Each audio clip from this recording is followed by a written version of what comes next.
Good morning, good afternoon, good evening to everyone joining us. We're just going to wait about 20 seconds here for everybody to filter from the waiting room on over to our main room before we begin. Um, just to make sure you're in the right place on this Monday, where this is the Southern Africa Emergency M&E Workshop.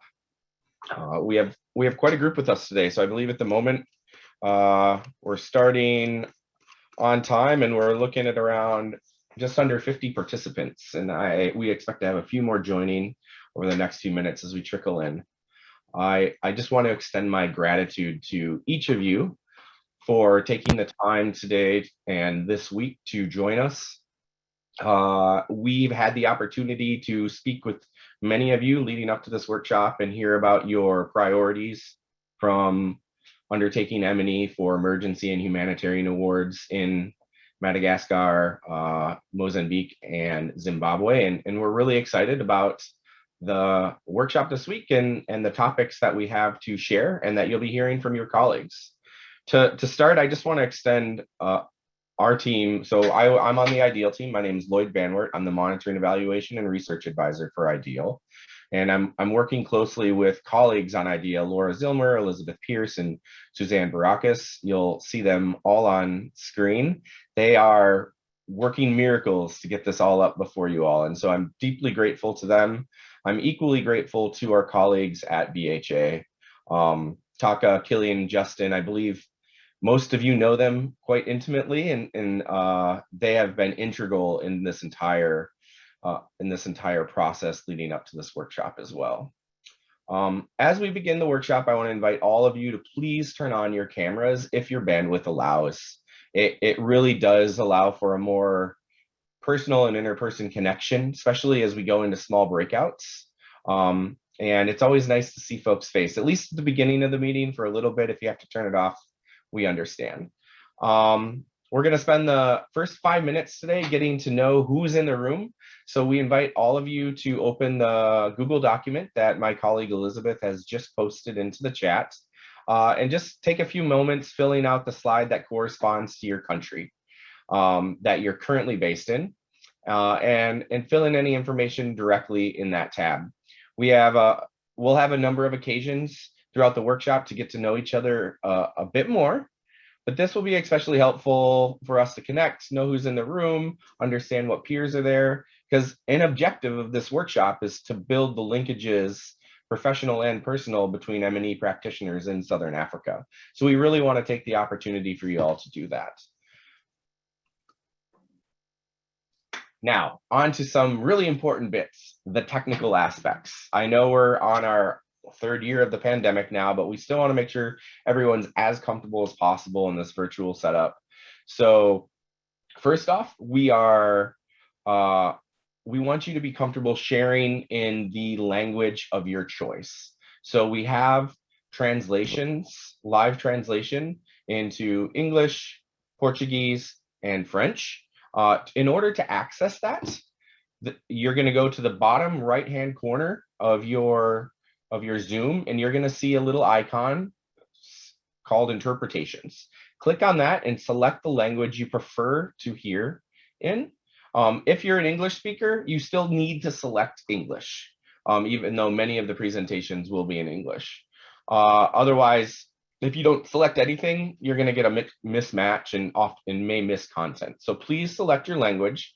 And that is important to do every time we return from a breakout to the main room.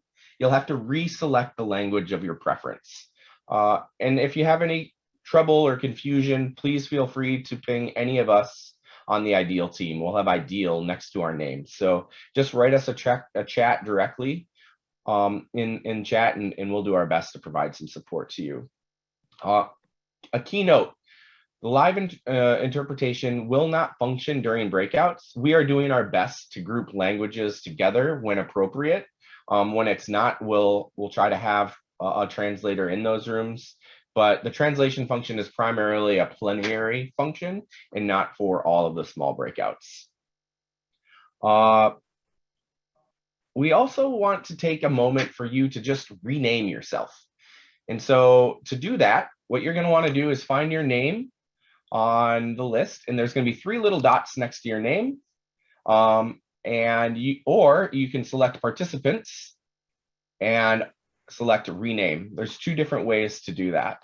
And so what we'd like to ask you to rename yourself is we want to make sure that we can see who is in the room and call you by your name if needed. So if you have some like ASUS 2034 computer, let's rename that to your actual name so that we don't call you ASUS or Hewlett Packard or Dell. And it would also be helpful if in parentheses you put the country that you're based in as well.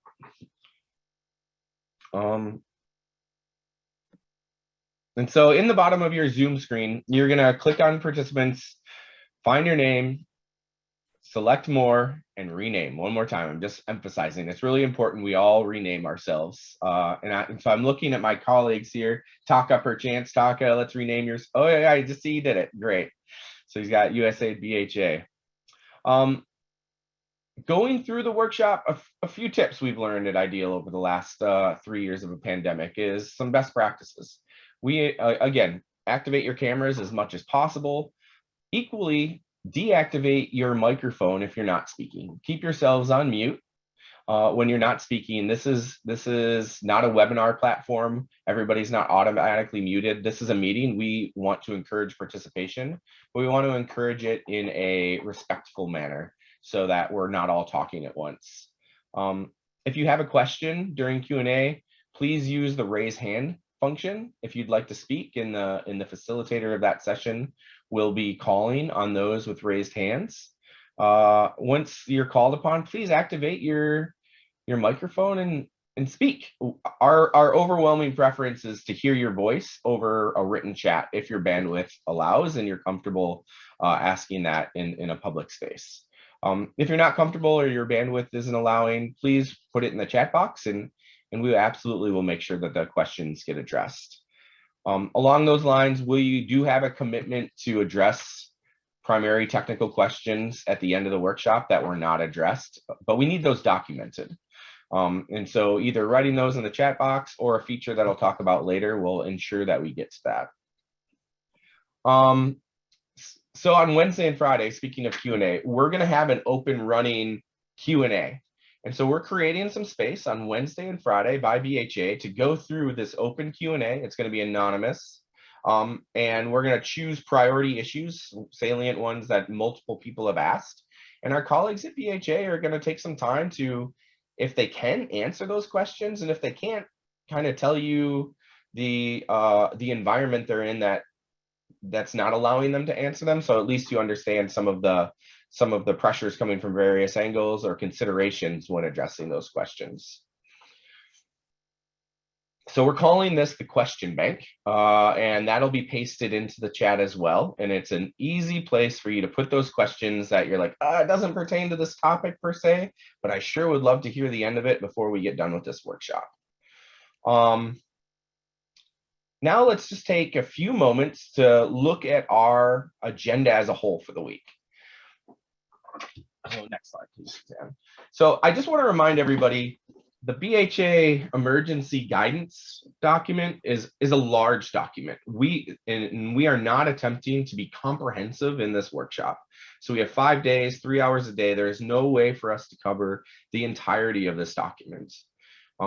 Again, we had consultation calls with the majority of your activities and with our BHA counterparts. And so we have selected those priority areas that either yourselves, implementers, have said, hey, we have some questions on how this is implemented in our context.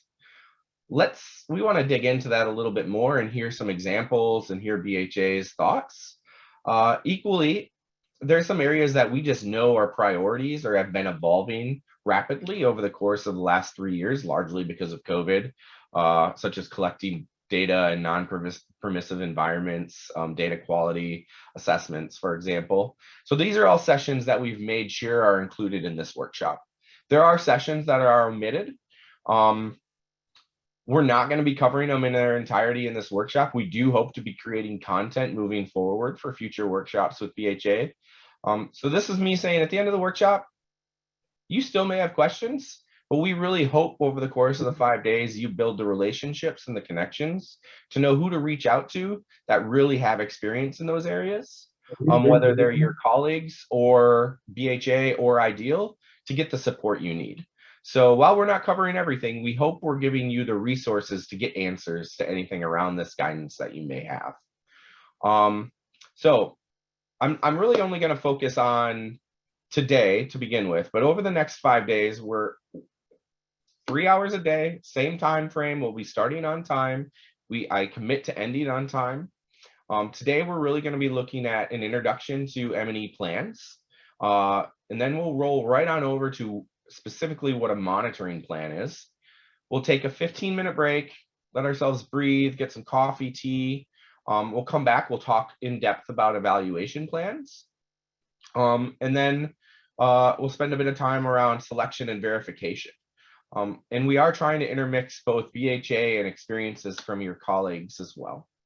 And then we'll wrap up for the day. As always, we'll ask you to do a rapid evaluation of our day to make sure that we can course correct and we're meeting your needs. So I'll encourage it at the end of the session and then each day, but your feedback is incredibly helpful to us. We will meet after this and make adaptive management decisions on what's working or what's not working for your teams.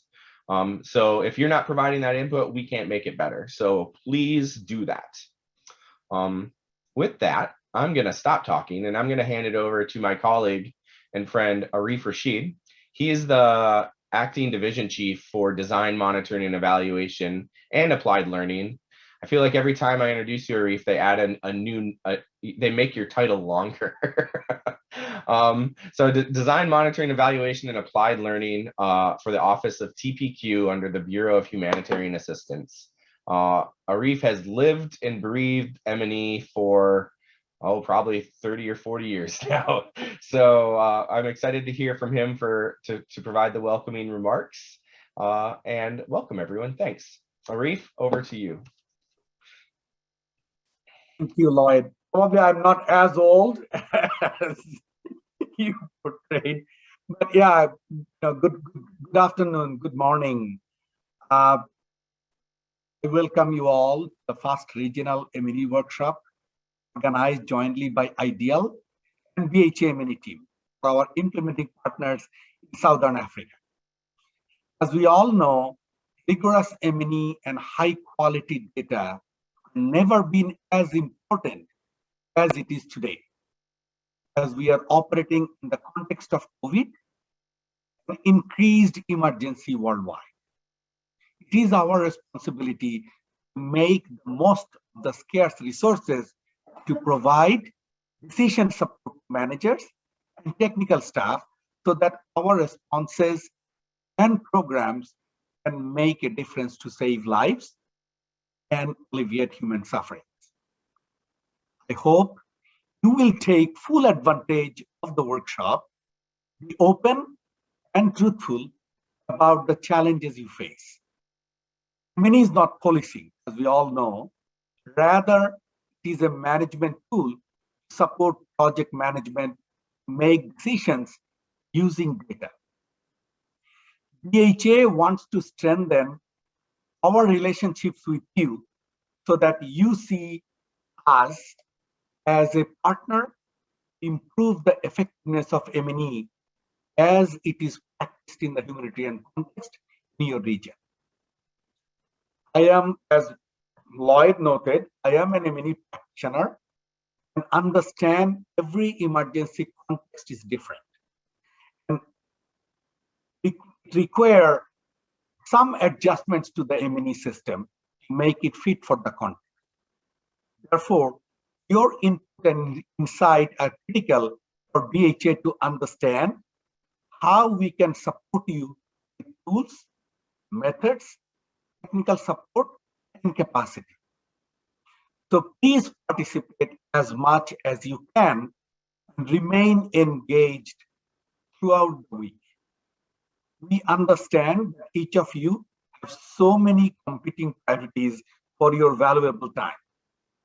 I suggest you pay, if possible, 100% of your attention to this workshop so that we take full advantage of this workshop.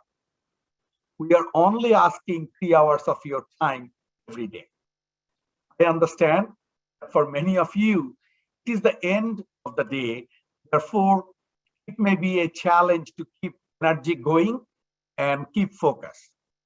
So please pay undivided attention as much as you can.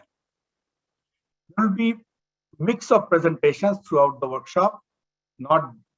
Those presentations are not only presented by DHA colleagues and IDEAL staff, but also you will be making many of the presentations, sharing your experiences. So you will get an opportunity to showcase your work, which allows other partners to learn from your individual experiences. There will be a time on Wednesday, as Lloyd noted, for participants to get a chance for question and answer with DHA. So participants should utilize this opportunity as well. Wish this training a huge success and you all the best. Thank you. Thank you all. Over to you, Killian. Thank you so much, Arif. Good morning, our colleagues in the US. Good afternoon for our colleagues in Africa. Welcome to to the Southern Africa Regional M&D workshop. We are quite excited about this workshop, and we are hoping that, like Arif has emphasized, that you will be able to learn as much as you can, share as much as you can. We know that the more than 60 people on this call have got a ton of experience that we can share and learn from each other. This introduction to the M&D plan lays the foundation for all the other sections that are going to follow on. So my name is Killian Mutiro, regional M&D specialist. I'm based in Malawi. I'll be co-presenting this with Justin, my colleague in Zimbabwe. And we try to make this presentation as fun as possible with chart storms and polls, just to make sure that we have a little bit of fun as we learn. My internet may not hold the video, so I'm going to turn off my video as I go through the presentation. Next slide, please.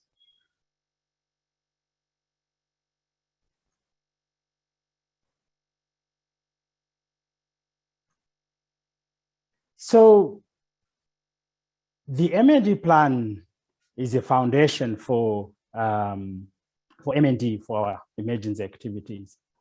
It is required as an annex to the application, and it generally provides a roadmap for the activity staff responsible for the implementation, and provides information in terms of the approaches and processes that will be used to monitor and evaluate the activity. So we are trying to answer two main questions with this plan. The first one is, how rigorous is the system for monitoring and evaluation that is going to be used to assess performance? So that speaks to the quality of evidence that will be required to inform adaptive management of the activity. So we are interested in knowing how the information will be generated, how accurate will be that information, how reliable will be that information, and how useful it will be for decision making. Really highlighting the importance of the quality of evidence to guide decision making and adaptive management. So we are hoping that at the end of this session, you will be able to fully understand or have an appreciation of what is an M&D plan, what do you include in the M&D plan, as well as the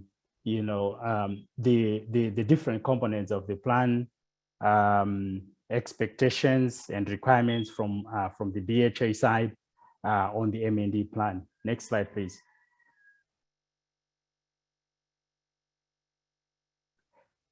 So let's get it to be a bit more fun. We thought these chat storms would provide a bit more fun as we learn. So what we are going to do is we will pose a question, and then we give you a few seconds to reflect on that question. Type up your answer, and don't hit send. Then we will then ask you to hit enter to send to share your response in the chat, and we will receive all the chats at the same time. So it's commonly called a chat storm. So just to repeat the instructions, we will pose a question in the chat. Take a few seconds to reflect on that question, type up your answer, and then we will ask you to hit send, and we will get all the responses at the same time. Next slide, please. So the first question is, what are the key components of an M&E plan? So like I explained, reflect on the question a little bit. Type up your response. Don't send it yet. We will ask you to to share once everyone has had the chance to type up their response. So just a few seconds for you to reflect on the question.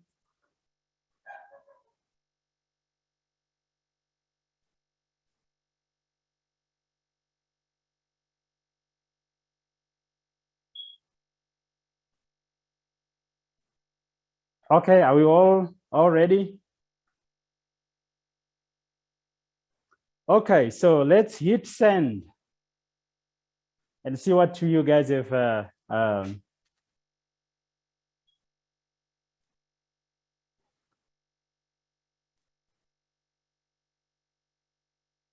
So I can see the indicator tracking table, ITT,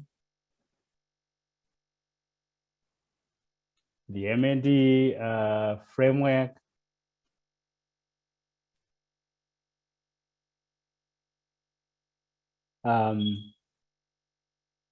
This is great. Yeah, I'm seeing a lot of good responses. ITT, meal plan, monitoring narrative, baseline methodology,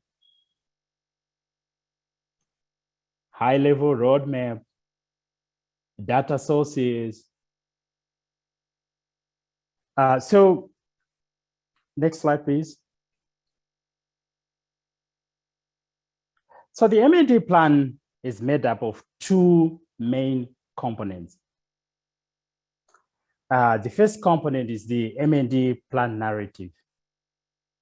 So this is the narrative where you include the monitoring approach, which is a requirement, an abbreviated scope of work for the baseline, endline study, the evaluation approach, and the abbreviated scope of work for the evaluation, if that evaluation is going to be a requirement, M&E budgeting and staffing, as well as the indicator tracking table.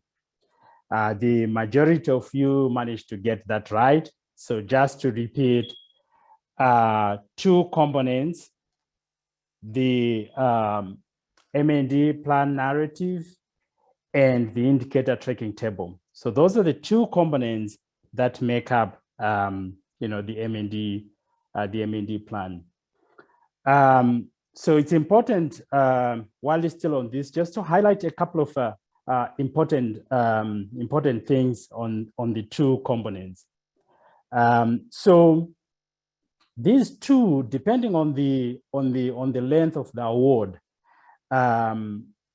there is a variation in terms of the detail that is included. So at application, if the duration of the activity is going to be less than 6 months, only the indicator tracking table and the M&D plan narrative is required at application. And after an award is made, the indicator tracking table is updated with baseline values and the performance indicator reference sheets for custom indicators. And this is due after 90 calendar days from the award start date. And then the endline indicator values are submitted with the final performance report. If the award is 6 to less than 18 months, in this case, an indicator tracking table is still required. An M&D plan narrative is still required. However, you have to include an abbreviated baseline endline scope of work. And this is not included as a separate document, but it is integrated in the monitoring approach narrative. So that's with the application. Post-award, the ITT is, you submit the ITT with the updated baseline values, just like in the awards that run for less than 6 months. So you submit the ITT with the updated baseline values and the performance indicator reference sheets for custom indicators. And again, this will be due 90 days after the award start date. And the baseline report is also due 90 days from the award start date. However, there could be exceptions in terms of that due date for the baseline report, and an official approval is to be given by the AOR. The endline indicator values are also then submitted together with the final performance report. For those activities that are 18 months or longer, the ITT is still a requirement at application. The M&D plan narrative is also required with an abbreviated baseline endline scope of work, as well as an abbreviated evaluation scope of work that is integrated in the evaluation approach narrative. In terms of post-award requirements, again, the ITT after 90 days, the baseline report after 90 days, and a full evaluation scope of work is required 6 months prior to the start of the evaluation. And then the evaluation report will be due within 90 calendar days after the end of the award. So I just wanted to highlight those key timelines related to these two components of the M&D plan. Next slide, please. So like we did with the first question, the second question is, what information do you include in the monitoring approach section?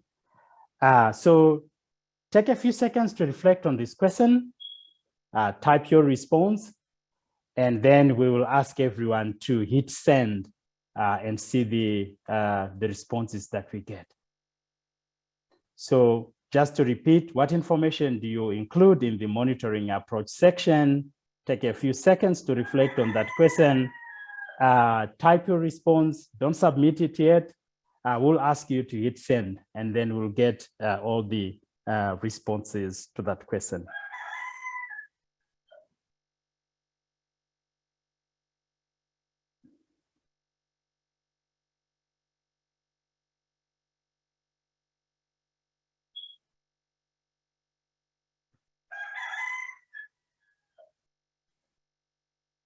So my chickens will keep you company as you are reflecting on these questions.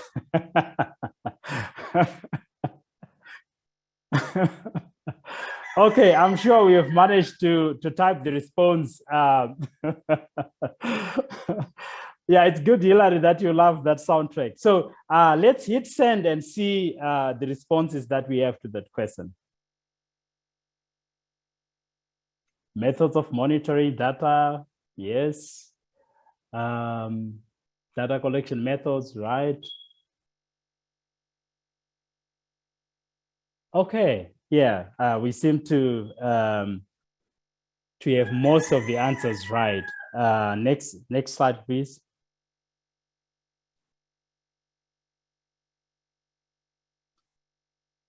So this monitoring approach section is a critical part, and we have to make sure that it contains so much detail in terms of the approach that is going to be taken.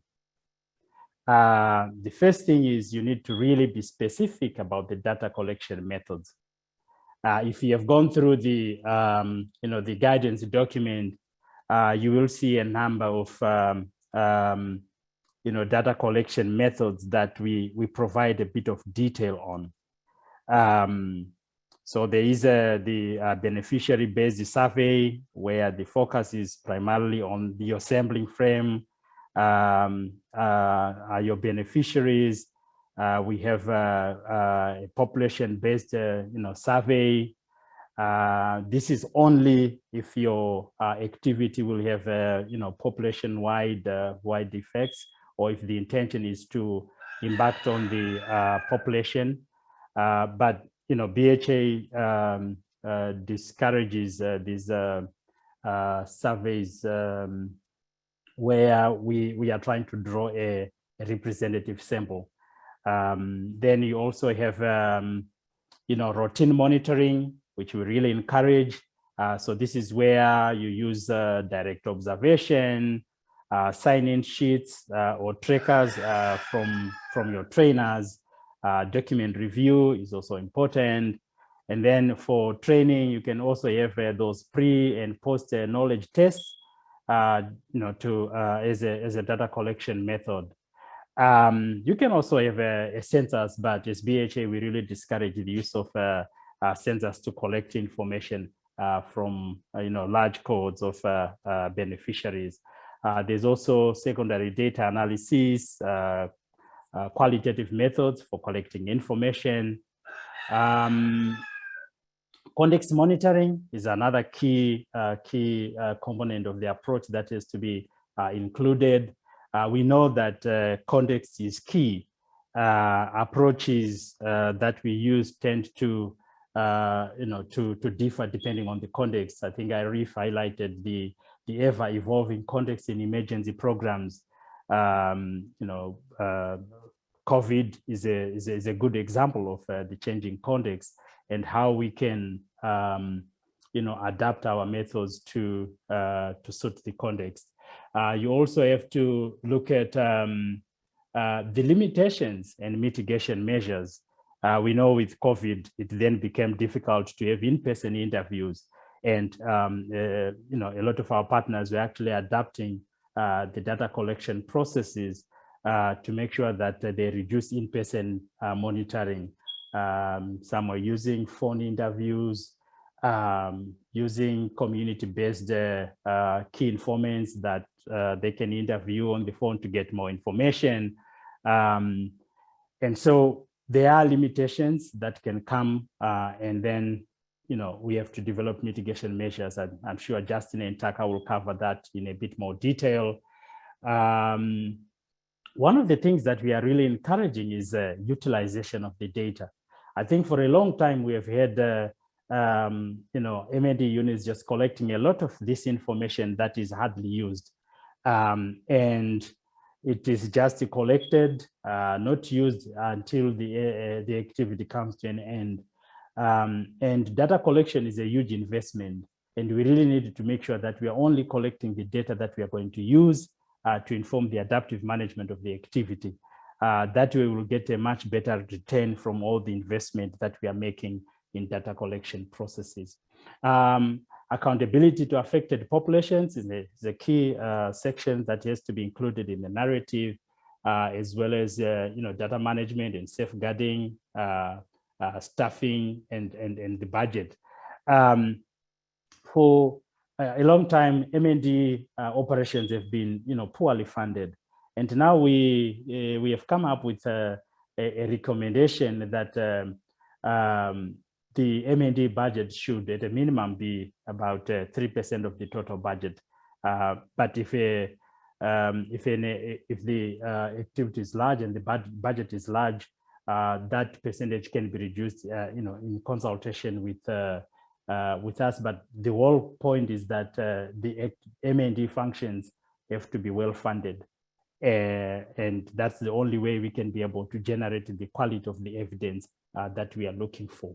Then you have the abbreviated scope of work for the baseline and endline, if applicable. Remember, I went through the timelines just to give you a sense of what is applicable when. Next slide, please.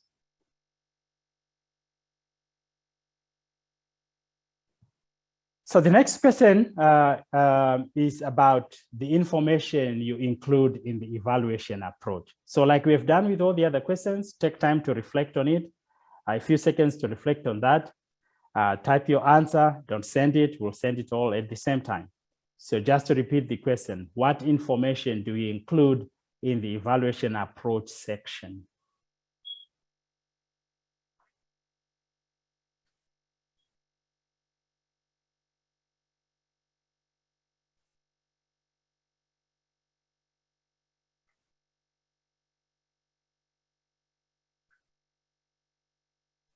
Are we ready? Okay, you can hit send. Let's see. Evaluation questions, methods,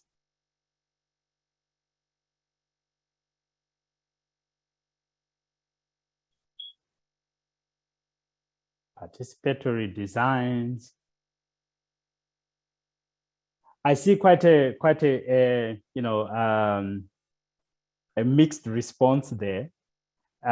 So maybe the next slide will give you more clarity in terms of what to include. Next slide. So in the evaluation approach section, which has to be integrated as part of the M&E approach narrative, we have to include the evaluation purpose, evaluation type, so that there's clarity. We need evaluation questions. The evaluation method is important. We need to also include the timeline for the evaluation and how the findings from the evaluation will be disseminated.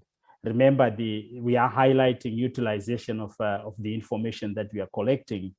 So what will be the plan in terms of disseminating the findings, as well as information on the evaluator profile. Our colleague Adam is going to cover this in much more detail, really going through each of these components that we are supposed to cover in your abbreviated scope of work for the evaluation. Next slide. So let me hand over to my colleague Justin to cover the indicator tracking table. Justin, over to you. Thank you, Killian. Can I just confirm whether people can hear me? I can hear you loud and clear, Justin. Can hear you.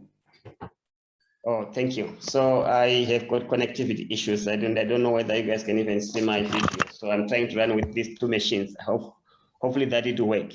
So yeah, like Killian said, that we have two major components of the M&E plan.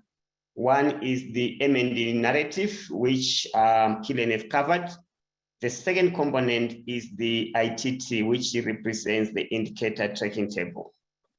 And we also want to see whether people are familiar with the components of the ITT. So if you can also do the same in the chat box, type the information you would include in the ITT, and I will tell you when to hit the send button.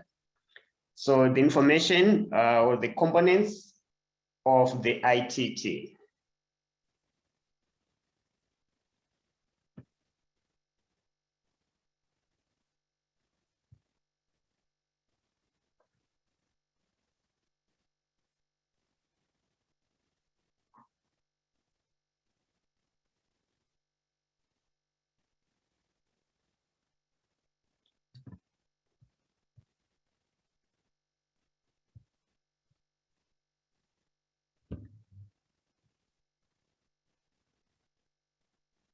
Okay, we can hit the send button and we can see what we've been writing. Wow. You guys are genius. Indicators, targets, data sources, frequency of collection, who is responsible for data collection, indicator statement, indicator type, codes and target, data collection methods. Yeah, you guys, you know your stuff. That's why your organization employed you as M&D gurus. Intermediate outcomes. Great. Let's see. So let's go to the next slide and see. Okay, so obviously some of this information, most of you guys did not include it because it was revised in our new recommended ITT template. So now you have got the sector and subsector added to your traditional ITT. And the reason is some of the information which used to be in your log frame are now incorporated in your ITT because we are no longer requiring a log frame as a separate document. So can someone tell me what an example of a sector, whether you guys do know the sectors or those are known by your program managers? You can come off mute and say out, or you can write in the chat box. So I want to hear a little bit of your voices. So if you don't mind, if you've got the courage, come off mute and just tell me an example of sectors which you'd find if you're applying for BHA funding. Water and sanitation. Yes, water and sanitation. Thank you. Other sectors? Yeah, it can be agriculture. Agriculture, food assistance. Health. Nutrition. Economic recovery. And markets. Monitoring and evaluation. Monitoring evaluation is not a sector, but yeah, that's a component which you need to include there, unless you are doing something specific which is not related to programming, which is like a typical application. Okay, so now you have got your sector, you have got your subsector, you go to your indicator title. And you guys know that you still have your levels within the ITT, which correspond to the levels in the log frame. So you've got your goal, your purpose, your objectives as you go down. So you have got your indicator title, which talks about, that's where you put your indicator narrative, and then you also do have your indicator disaggregates. We see sometimes people forget when they do the initial submission to include the indicator disaggregates, which are important for that particular indicator. So that's very important. Then you have got your indicator types. And again, what's the examples of indicator types which we have? Outcome indicator or output indicators are identified. Outcome indicator, output indicator. Yes, and input indicators. Yes, so you can refer to the BHA guidelines for some of those types. But yes, those are the levels which you are expecting to look at. Then you also have got the desired direction of change. On the indicator type, you also do have whether it's a BHA indicator or it's a custom indicator. So you have got to include that. Then you've got your direction of change. Whether your indicator, you want it to change in a positive direction or you want it to change in the negative direction. What's an example of the one which changes in a positive direction? You guys are amazing. You can come off mute and just say it, because I think it will be longer for you to type in there. Income, yes. Income, you want it to change, you want income to increase. So the direction of change of your indicators in the positive direction. What about the one which goes in the negative direction? Prevalence of diarrhea. Yes, so standing, malnutrition, you want those to reduce. You want to make sure that you reduce. So those are kind of going in a negative direction. That's important. You guys are amazing. So you want to do that, you want to make sure that you set your values, particularly for baseline. If you do have, sometimes you don't have the baseline value until after the baseline has been conducted. So that remains as a TBD. And then you have got your life of award target, which you can talk as percentage point increase, percentage point decrease, and then you can fix that once you have your baseline values. Data collection methods, you need to make sure that that's included. Your data sources, where are you going to get this information? Data collection frequency, you guys have been very amazing in terms of highlighting some of these. Position, responsible for data collection. Assumptions and comments, this is something which you normally don't have in your ITT. It was in your log frame. So now we require your ITT to tell us the assumptions which are related to that particular outcome or that particular purpose and which affect the indicators we are going to be collecting. And then the PRIS, they are not actually integrated in the ITT, but it's a component of the ITT. So you need to make sure that you have got your performance indicator reference sheets submitted. Sorry, was that a question?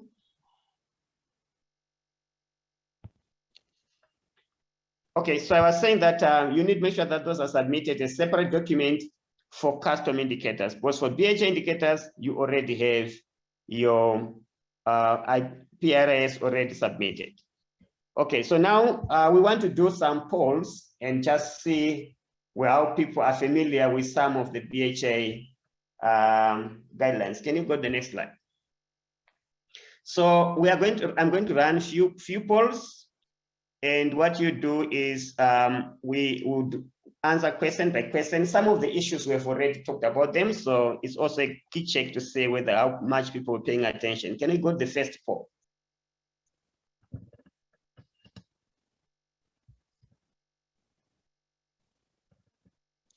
So yes, so the question is the log frame required as part of the MND plan?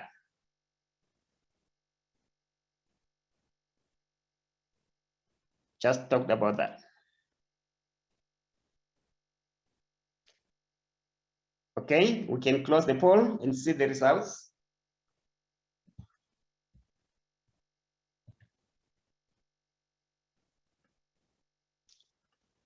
Yeah, so we've got almost 50-50. So again, this is one of those areas where I think there is a change. If you look at our latest guideline, we are no longer requiring the log frame as a separate document. The components of the log frame are now incorporated within the ITT. So when you complete your ITT, it covers the elements which were previously required in the log frame. A lot of the partners, they were complaining that it was duplication of efforts. And we reviewed our, the information we needed and consolidated that. So now going forward, you won't be submitting a log frame as part of your emergence application. It will be combined within your ITT. Okay, good. Next question. Let's go to the second poll. Yes. So when is the updated ITT with the baseline values and PIRS for custom indicators required post-award?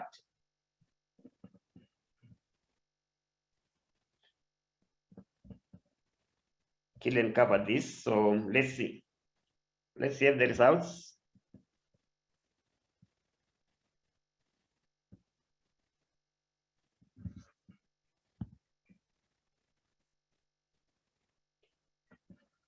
Yes, most of you got this one correct. Yes, that's within the 90 days post-award. So that's when you have to submit those documents. Great, you guys are amazing. Next question.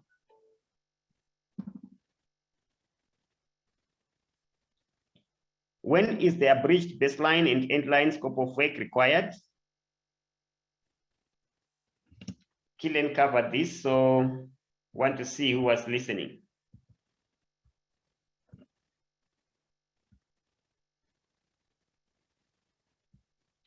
When would you have to submit an abridged baseline and inline SOW?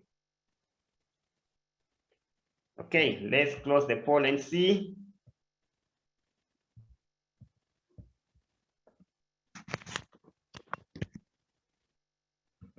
Yes, a majority of you got it right. That's for awards which are 6 months and above. Of course, the ones which are 12 months, they also require that, but it starts once your award is 6 months and above, you need to provide an abridged SOW for your baseline and plan. Okay, good. Next question, and I think that should be our last one. When is the abridged SOW for evaluation required? I'm sure Killian covered this also.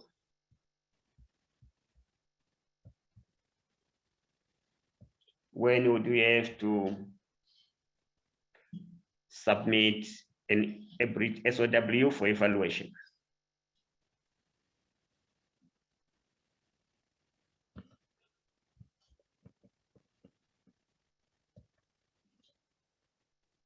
Okay, yeah, this one, if you know, you know. So let's close and see.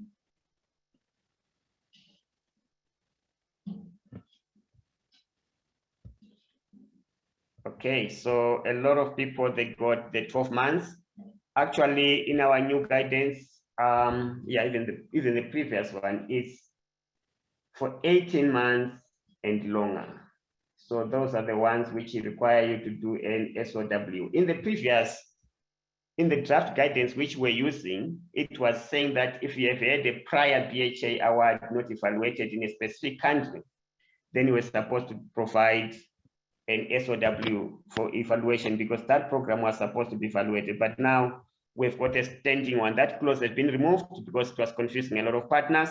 So now once you're applying for an 18 months or longer program, you need to evaluate. If your activity is going to request an extension up to 18 months, you need to talk to AOR to see whether an evaluation will be possible. I think these were the polls, so thank you for catching up. I think a lot of you got almost all questions correct, which means you know the BHA questions. The last part is just sharing with you some of the resources which will be useful for you. The BHA emergency application guidelines, the emergency M&E guidance, and the ITT template. My colleagues from IDEO, they will post this in the chat box so that you can get the links. And with that, I'll hand over time back to Lloyd. Oh, you ended early today, Justin. I wasn't expecting that.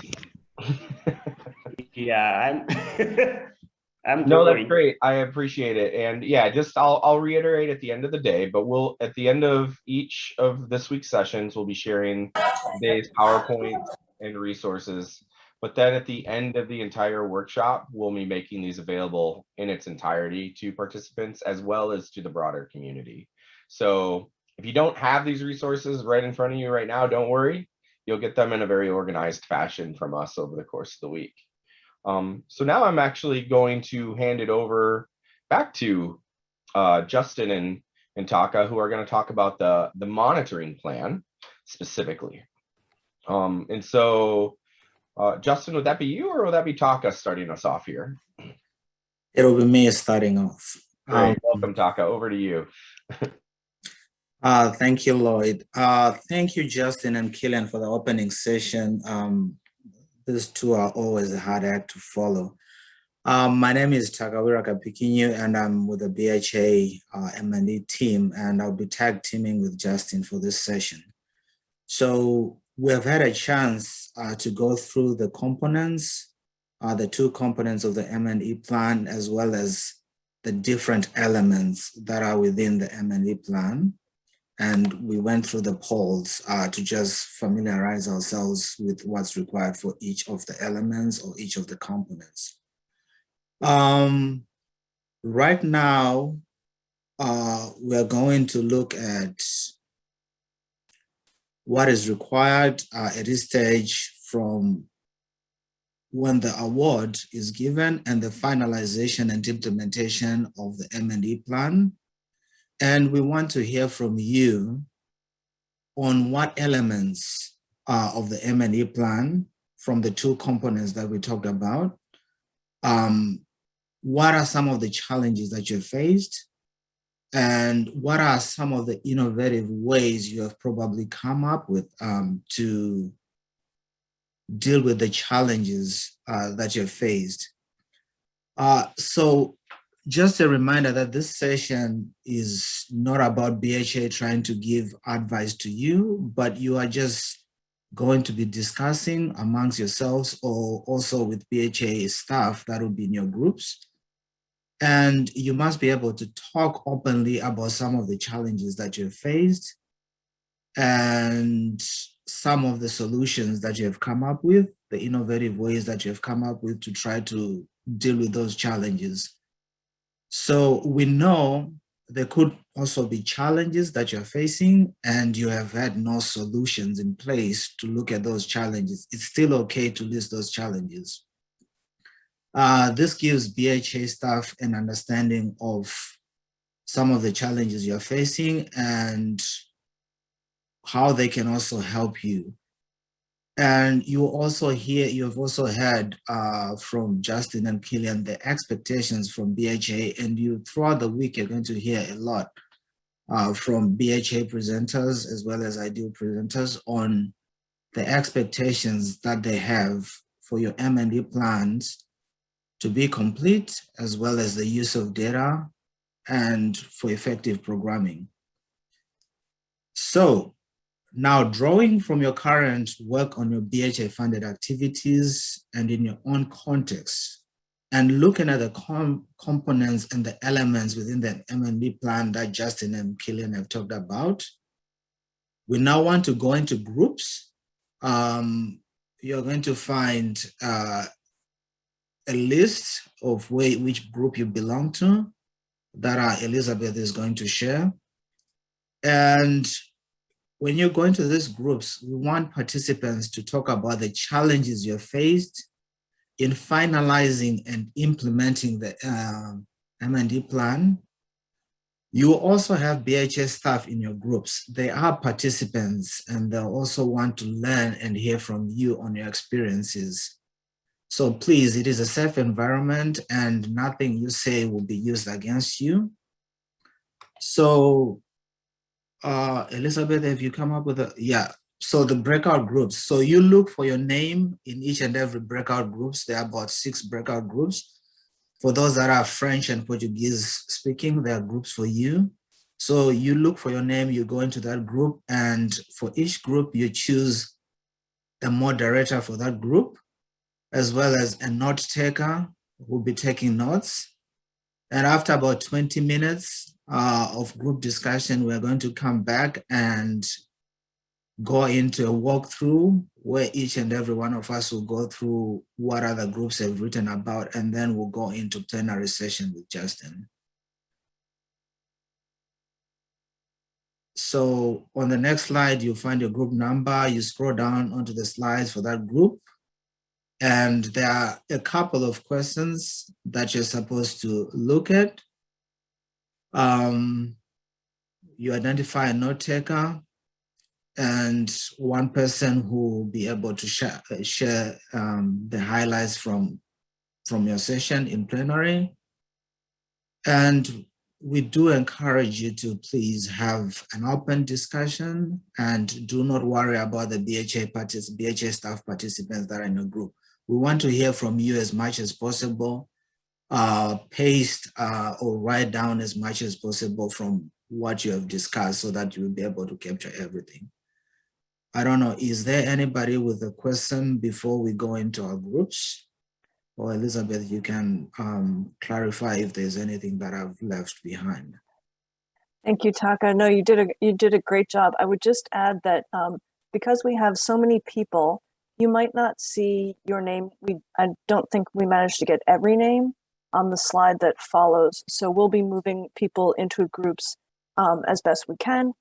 If you find yourself in a group speaking something other than your preferred language, for instance, if I found myself in a Portuguese speaking room and I don't speak Portuguese, you can just click the leave room button.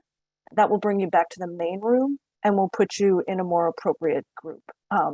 So just to let you know, we are placing people in groups as best we can, but it's a large group, which we're thrilled about, and we may need to do a little bit of shuffling as we start.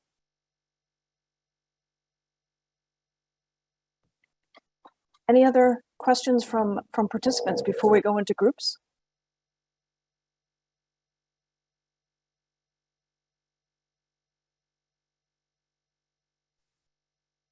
Again, the link to these slides is in the chat, so I think you're all able to access that. And if we're ready, then Suzanne, I'll ask you to press the magic button to move us around.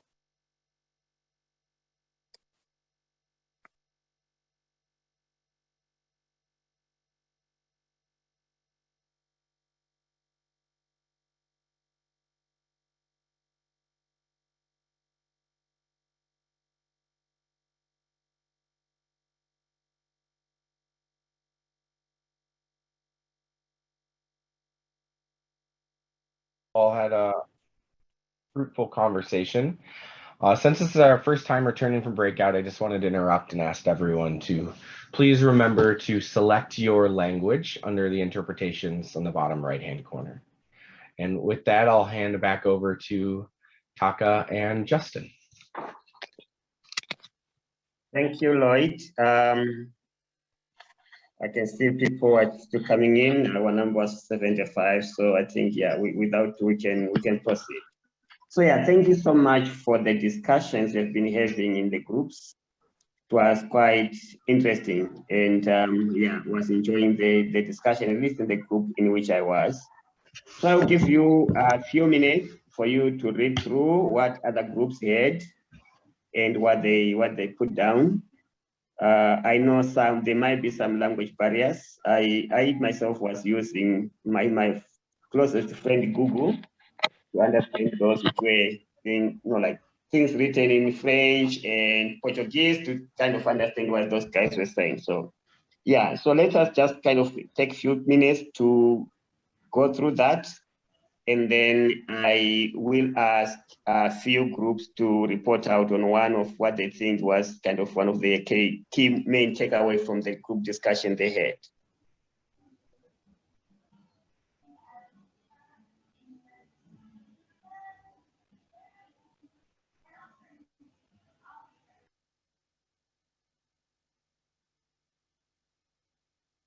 Tomorrow I'll bring a little bit of music.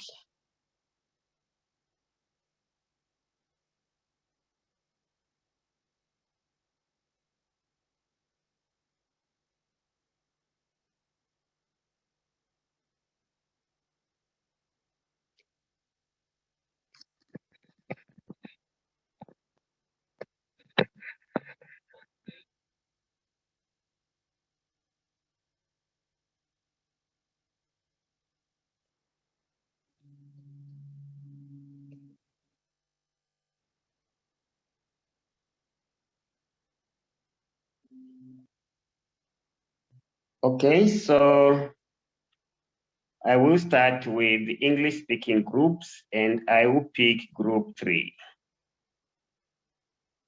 Just tell us one key challenge you think you agreed on and how you guys have discussed as a possible solution to that challenge. Group 3. Was that our group, Laura? Is that from Moira Yes. reporting out?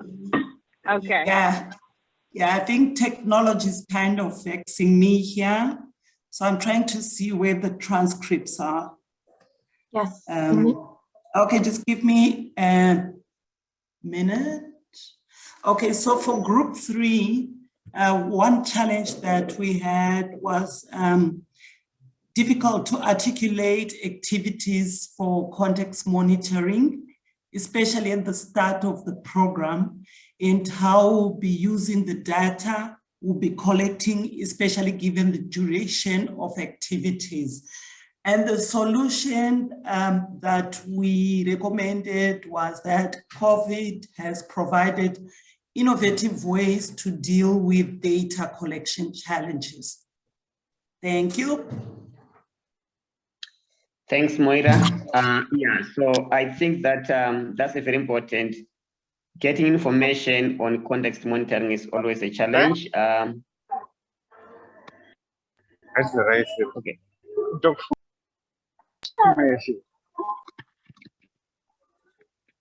Someone speaking?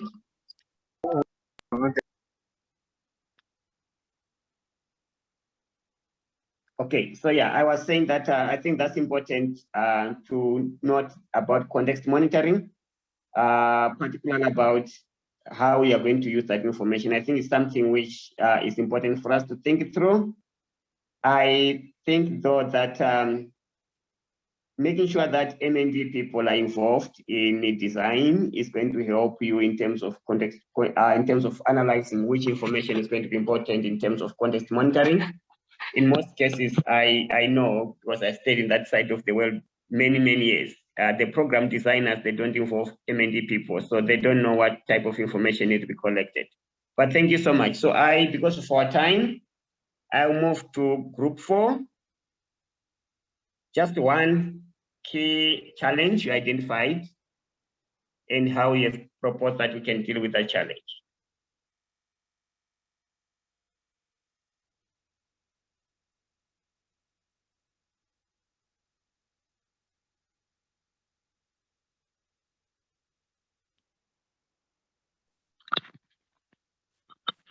Group 4, I think, was Anik. Oui, oui, je suis là. J'ai un peu de souci de connexion, désolé. Je ne sais pas si Fanou Mezantou ou c'est qui partage le slide.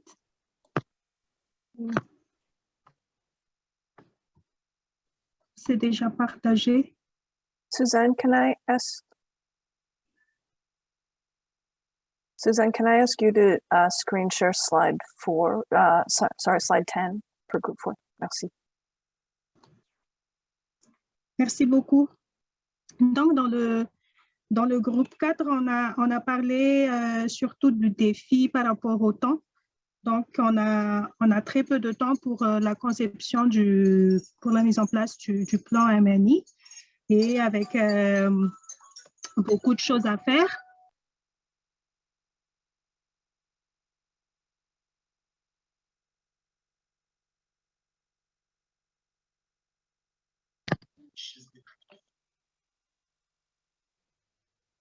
Yeah, thank you. So I think we heard about time.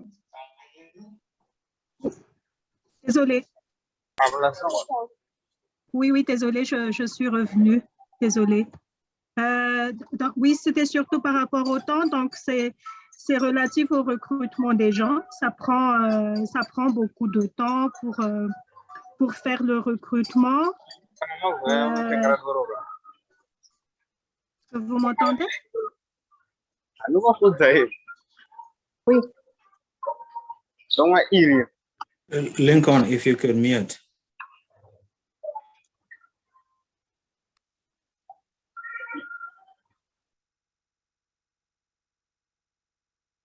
D'accord, désolé. Alors, une solution qu'on a parlé dans le groupe, c'était d'anticiper le recrutement, donc, surtout pour l'équipe des techniciens, pas seulement pour l'équipe MNI, mais aussi pour les équipes techniques. Et parmi les défis, il a été aussi discuté la difficulté de compréhension dans les indicateurs, dans les définitions surtout. Donc, une solution qui a été proposée, c'était de recruter des staffs, de leur donner des orientations sur le MNI, mais aussi de peut-être suggérer dans le processus de recrutement d'avoir des gens qui ont des initiations sur le MNI. Quoi encore? Donc, c'était le temps, le recrutement. Je pense un dernier défi qu'on a discuté, c'était par rapport à la compréhension des indicateurs que j'ai mentionnés auparavant. Donc, par rapport à ça, il n'y a pas eu beaucoup de solutions qui ont été proposées, mais c'était aussi un défi qui a été proposé, qui a été avancé par l'équipe. Donc, voilà, je ne sais pas si j'ai oublié quelque chose. Merci. Il y a l'équipe qui pourrait ajouter. Merci.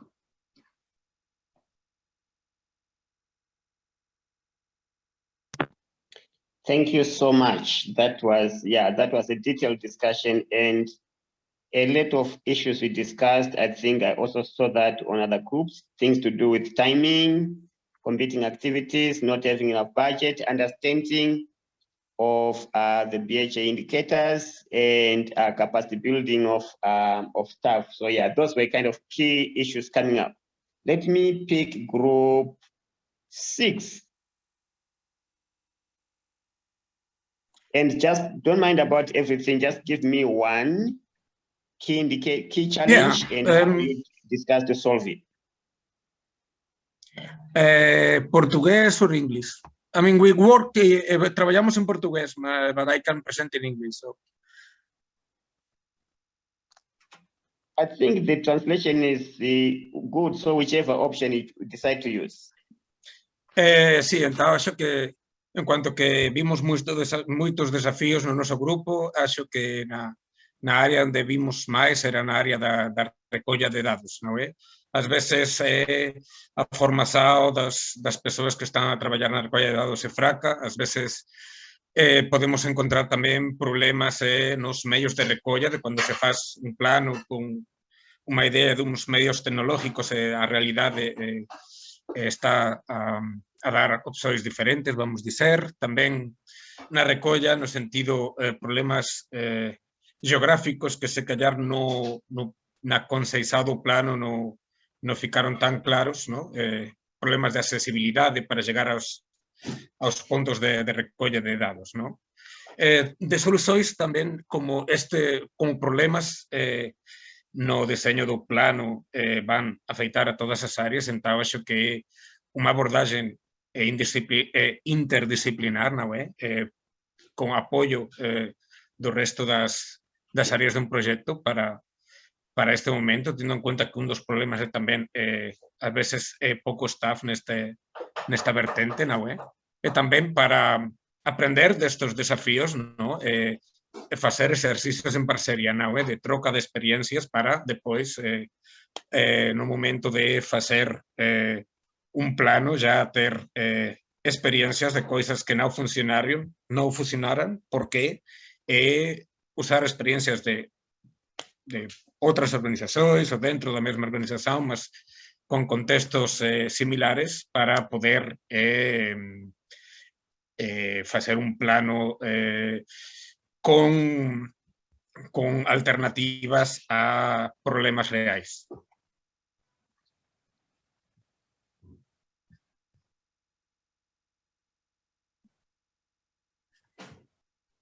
Over. Thank you so much, Pablo. So yeah, that was great, and I think a lot of those issues you discussed have been also highlighted by other people. And obviously, data collection is an issue, especially under the COVID environment.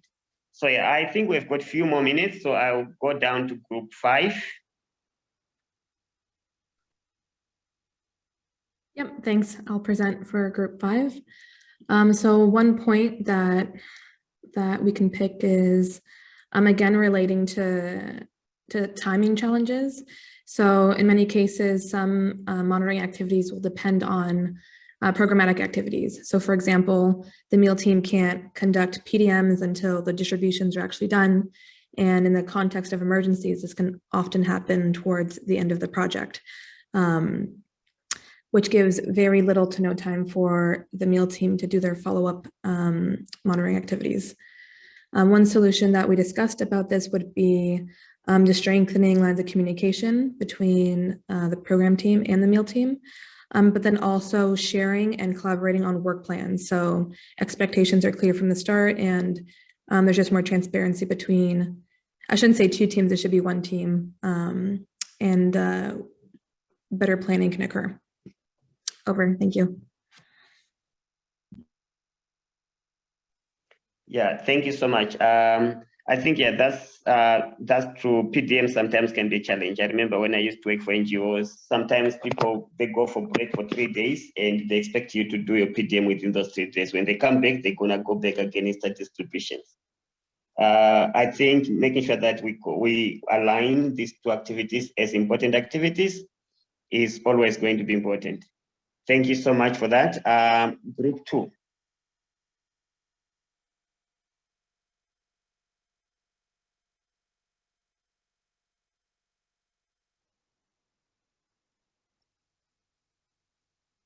Do we have someone from group 2, or I can go to group 1 while this? Okay, good. Can I go ahead? Yes, group 2, go ahead. Okay, so for group 2, one of challenges that we discussed was there's usually challenges with planned data sources becoming impractical during implementation. And we were given an example of if you are doing gender-based violence campaigns and awareness raising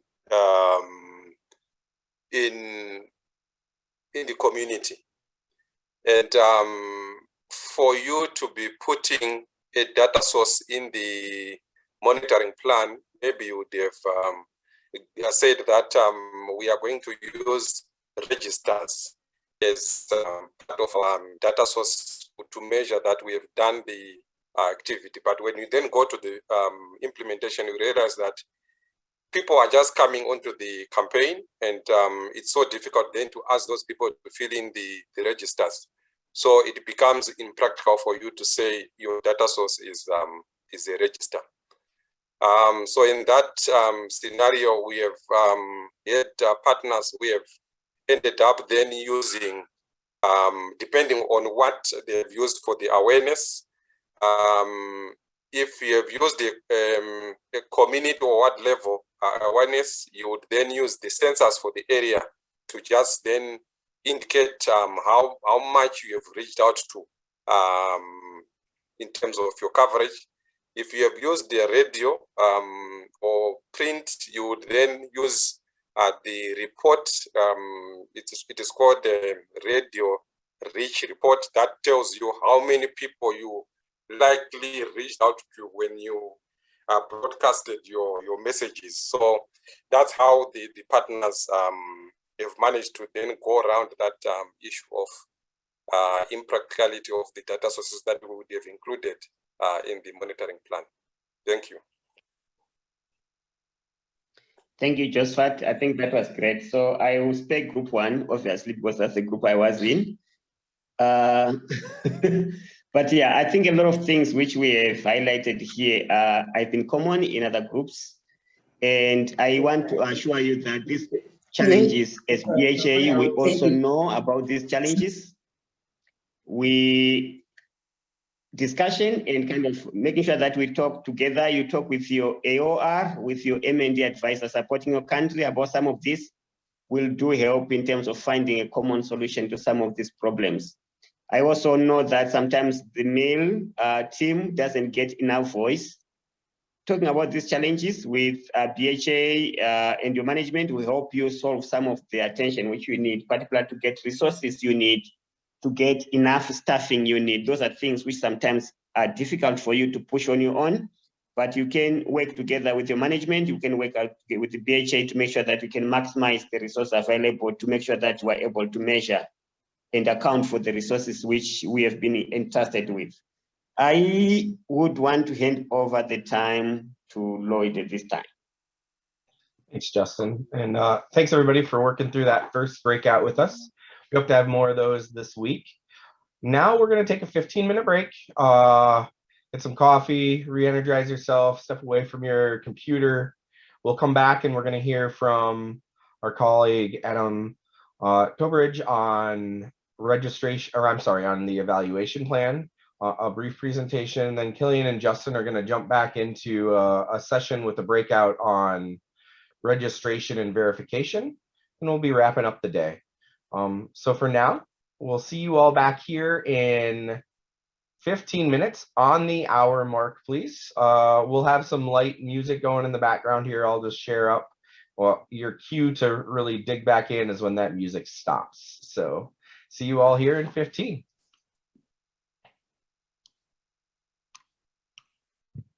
To get some nice coffee and tea and stretch your legs a little bit. Now I'm going to hand over to my colleague, Adam Trowbridge, the current acting lead for the BHA M&E team. Adam, over to you for the evaluation plan section. Hey everyone, good afternoon. My name is Adam Trowbridge. I'm a senior M&E advisor with the BHA M&E team. Thanks so much for having me today. So I'm going to be presenting on BHA's evaluation plan requirements. I've got about 20 minutes, so I'm going to do my best to keep the presentation quick and then reserve some time for discussion at the end and questions, of course.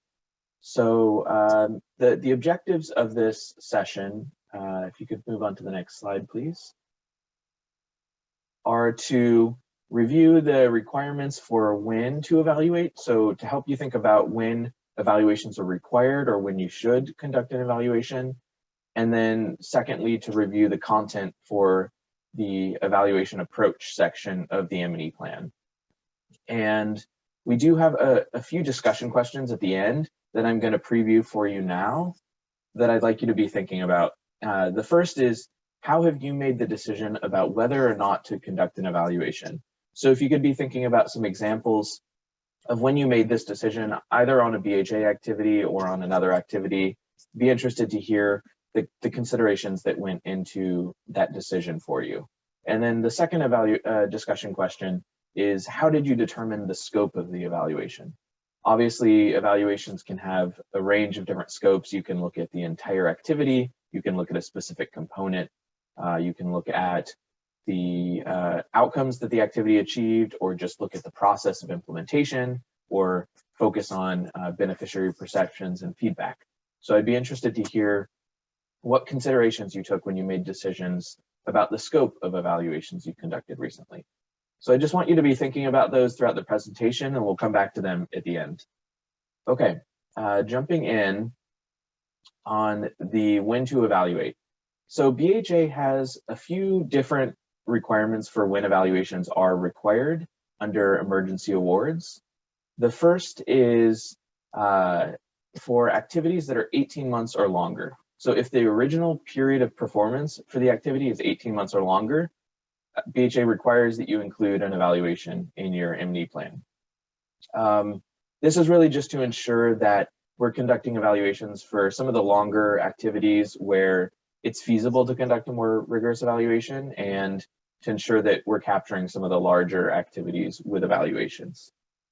And the second requirement we have is for, we call it the 3-year requirement. It's if your organization has implemented at least one BHA funded award in the past 3 years in a given country and has not completed an evaluation. In that case, we'd expect you to conduct an evaluation. And really the purpose here is just recognizing that a number of BHA activities take place on essentially a 12-month cycle in a country, and partners might be implementing very similar activities year after year in the same context, especially as the vast majority of the places we work now represent protracted crises. And so we want to take advantage of those opportunities to learn and ensure that we're learning and adapting and using evaluations as a tool for learning here in these contexts. So finally, we also open it up for optional evaluations. So regardless of whether or not an evaluation is required, partners may choose to conduct an evaluation of any BHA award. And in that case, we do ask that you complete the evaluation approach section of the M&E plan. So regardless of whether or not an evaluation is required or optional, we do ask that you complete the evaluation approach, which we will get into now. Okay, so the next step is who conducts the evaluation. This is the next kind of core requirement from BHA. So under the emergency application guidelines, BHA requires that evaluations be conducted by either a third-party firm or an internal team led by an experienced external team leader. And so the theme you'll see here is external and third party. We really do look for external leads on these evaluations, both to bring technical capabilities to the team and also to bring some kind of independence to the evaluation. And we recognize that contracting out an evaluation takes time, it takes resources, and we do encourage you to budget appropriately for this in your budget to ensure that you're able to hire qualified evaluators for your activities where you're planning to conduct an evaluation. All right, next slide, please. And then submission requirements. So at application, we require an abbreviated statement of work, which we will discuss in detail. And then the post-award requirements are for a final evaluation, we require a full SOW 6 months prior to the start of the evaluation. But for other types of evaluations, like formative or real-time evaluations that occur earlier in the project cycle, you can submit the full SOW within 1 to 3 months of the start of the evaluation. Just recognizing that 6 month lead time is not appropriate if you're doing a formative or real-time evaluation earlier on. And then we also have requirements to submit the evaluation report to the AOR and to the DEC, and then submit your data sets to the DDL, which is the Development Data Library. And some of the resources I'll share at the end of the presentation have more guidance on how exactly to do that and what those requirements are.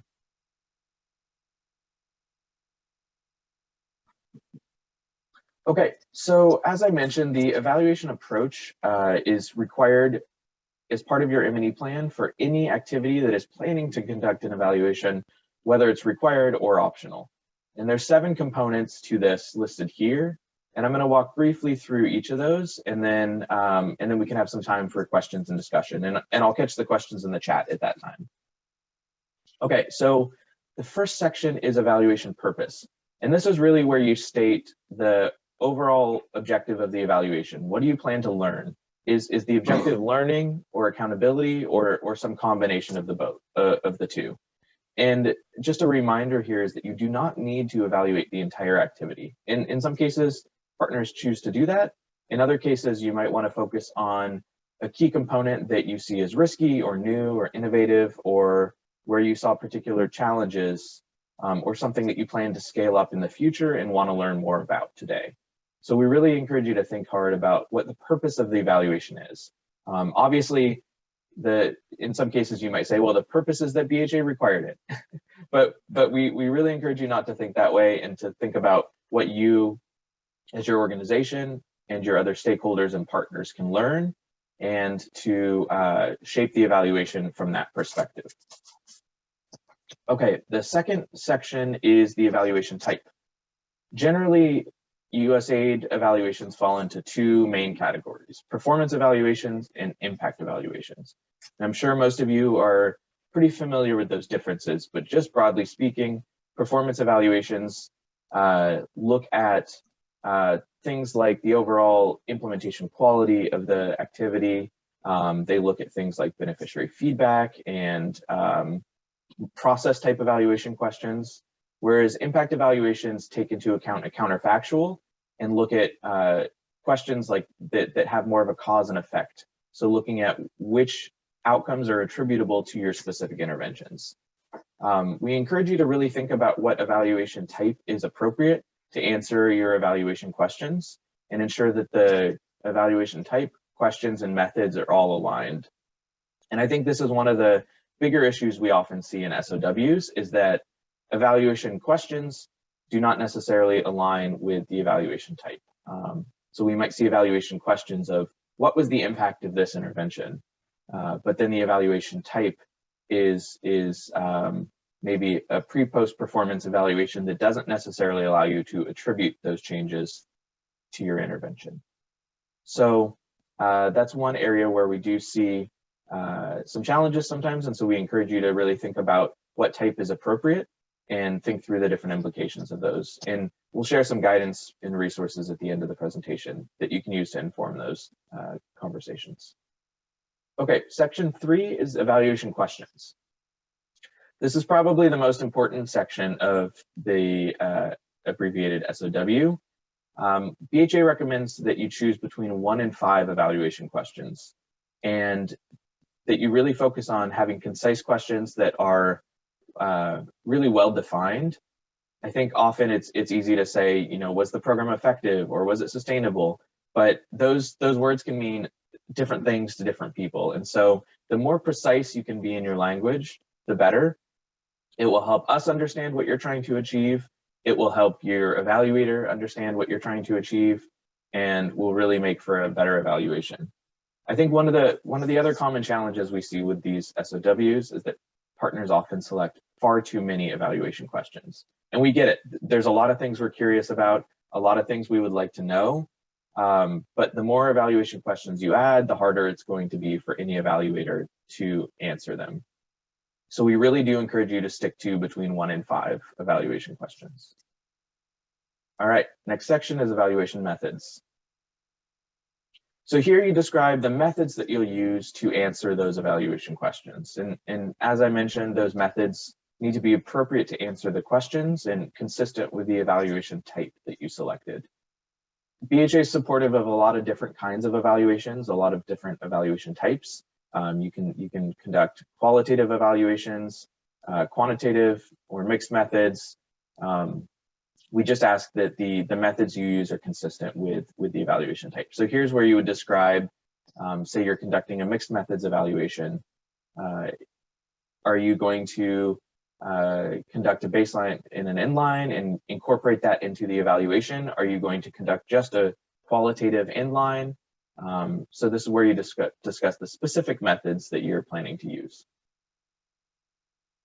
All right, section 5 is on the timeline for the evaluation. And as I mentioned, we're supportive of a range of different evaluation approaches and timing, including formative, summative, and real-time evaluations. These can take place throughout the life of implementation. We typically see many more final evaluations, which is good, and those are very important. But we are open to other approaches. So here's where you'll describe when exactly you plan to evaluate. And it's good to include some detail here so that we can see the lead time of, you know, when you plan to hire the evaluator and that full timeline for data collection. And one of the challenges that we know our partners face is that these evaluations need to be conducted within the period of performance of the award. And so often a final evaluation needs to start much earlier than the end of the award so that it can be wrapped up and completed by the end of the award. So it's good to think through that timeline early on so you know that everyone's on the same page about what's planned and when things need to start. Okay, section 6 is evaluation findings dissemination. This is one of the sections that I think is maybe most appreciated. I think we really want partners to think through what the key objectives are of the evaluation and who the key stakeholders are, and ensure that there's a plan for sharing those findings with stakeholders, including the impacted communities. So as you think about the purpose of the evaluation and the approach and methods, also be thinking about who the key stakeholders are and how you want to share the findings with them. And this is something we're really interested to read in your applications. And then finally, last section is evaluator profile. This is where you describe the competencies required of the evaluator. And we just want to ensure that this is in line with the evaluation type and methods that you've laid out earlier in the SOW. This is also useful to help prepare the solicitation that you will likely do to hire the external evaluator. So it's a good thing to have done early. All right, that is a very quick overview of the evaluation abbreviated SOW requirements. Yeah, you can go on to the next slide, please. I mentioned a couple different resources that we have where you can learn more. The first is obviously the emergency application guidelines. Pages 50 to 51 have in good detail these requirements for the evaluation approach and the abbreviated SOW. The second is the technical guidance for monitoring and evaluation and reporting for emergency activities. Chapter 6 is all about evaluations and goes into this in much more detail. So we encourage you to read that if you haven't already. All right, I told you that would be fast. I apologize for breezing through that, but I wanted to save some time for discussion and questions. So these are the two questions that we asked you to think about earlier on in the presentation. So please feel free to come off mute and answer those, or feel free to put it in the chat box. You can also feel free to ask any questions on the presentation. And let me see if there's any questions I should address up front before we jump into this. So I see a question from Johannes. Does this mean we do not need to plan evaluations for projects less than 18 months? So the 18-month requirement is one of the two requirements for evaluations, the other being the 3-year requirement. If your activity is the first in a country, or you haven't implemented other BHA activities in those 3 years, and it's shorter than 18 months, no, you do not need to plan for an evaluation. But you can if there's evaluation questions of interest, and that's something you would like to do. So these requirements that I'm sharing are from the emergency application guidelines. So they apply to all BHA activities, whether they're ongoing or new. If your award was made under Legacy Food for Peace or Legacy OFTA, then you'd have to refer to the requirements in your award language, because they'll be a little bit different than this. Is it up to the implementing partner to choose which evaluation type to do? Yes. So BHA is supportive of a range of different evaluation types, and we encourage partners to choose the evaluation type that is most relevant to answer the evaluation questions that are of interest to them. In some cases, we might have a discussion about what evaluation type is most appropriate, but it really is up to partners to choose. All right, so let me open it up for any additional questions, or for you to share your experience on these questions. I think from the BHA perspective, it's really interesting for us to hear about how you make these decisions about when to evaluate. Is it just when it's required by the donor, or are there specific learning agendas that your organizations have that you're trying to respond to? And how are you deciding the scope of these evaluations when you do choose to evaluate? Are you generally preferring to evaluate a whole activity, or are you choosing to evaluate just key components that are most interesting or relevant or potentially challenging? So please feel free to come off mute or put responses in the chat. And I'll give you a minute to read through these as you think about your responses.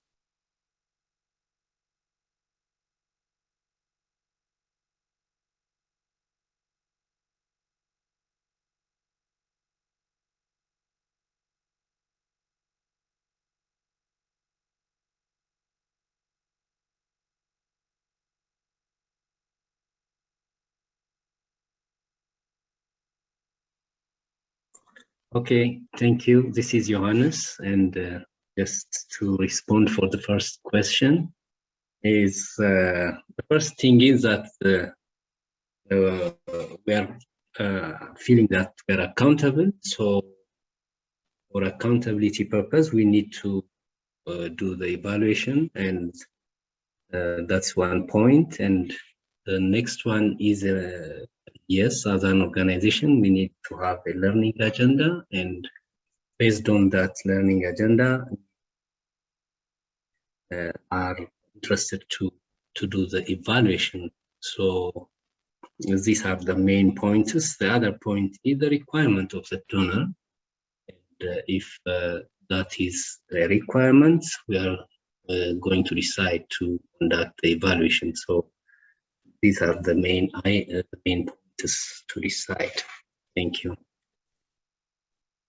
Thank you, Johannes. Yeah, that's really helpful. So yeah, as you said, evaluations can have an accountability purpose as well as a learning purpose. And it seems like your organization takes both into account, both to have accountability on the specific award that you're evaluating, but also to contribute to your agency's learning agenda and respond to those requirements of a donor. Does anyone else have any thoughts? Yeah, hello, this is Dasta speaking. Yeah. Okay. You can hear me? Yes, go ahead. Yeah, thank you. Yeah, I think that's a very good question. The first thing is like to see the overall, the evaluability assessment, specifically as Johannes said, that could be in terms of budget, in terms of context, in terms of donor requirement, is this really the right time to conduct that evaluation, and the cost benefits? I think those are very essential. Also to see from the design what was really planned, and also the learning, what learning can we get there, so that sometimes the cost benefit, I mean the amount of time and the resource we invest, really that was what's coming, the possible outcome coming from the evaluations is also something important to consider. Yeah, thanks, Desta. I think that's a really useful point. And I was reading recently, the Innovations for Poverty Action Right Fit Evidence Unit uses a phrase they call the learning evidence ratio, which is essentially what you're saying, the cost benefit, right? How much are you learning versus how much are you spending on the evaluation? And we want to ensure we're maximizing our learning cost ratio, that we're getting the most learning we can out of our M&E activities, and in particular these evaluations. Any other thoughts as we're coming up on the 20-minute mark here? Adam, it's Josephat. Go ahead, Josephat. Okay, so I'm just thinking of smaller organizations, and I've observed that in most cases, the evaluations that are done based on what the donor has asked them to do. So the most limiting factor there being the funding.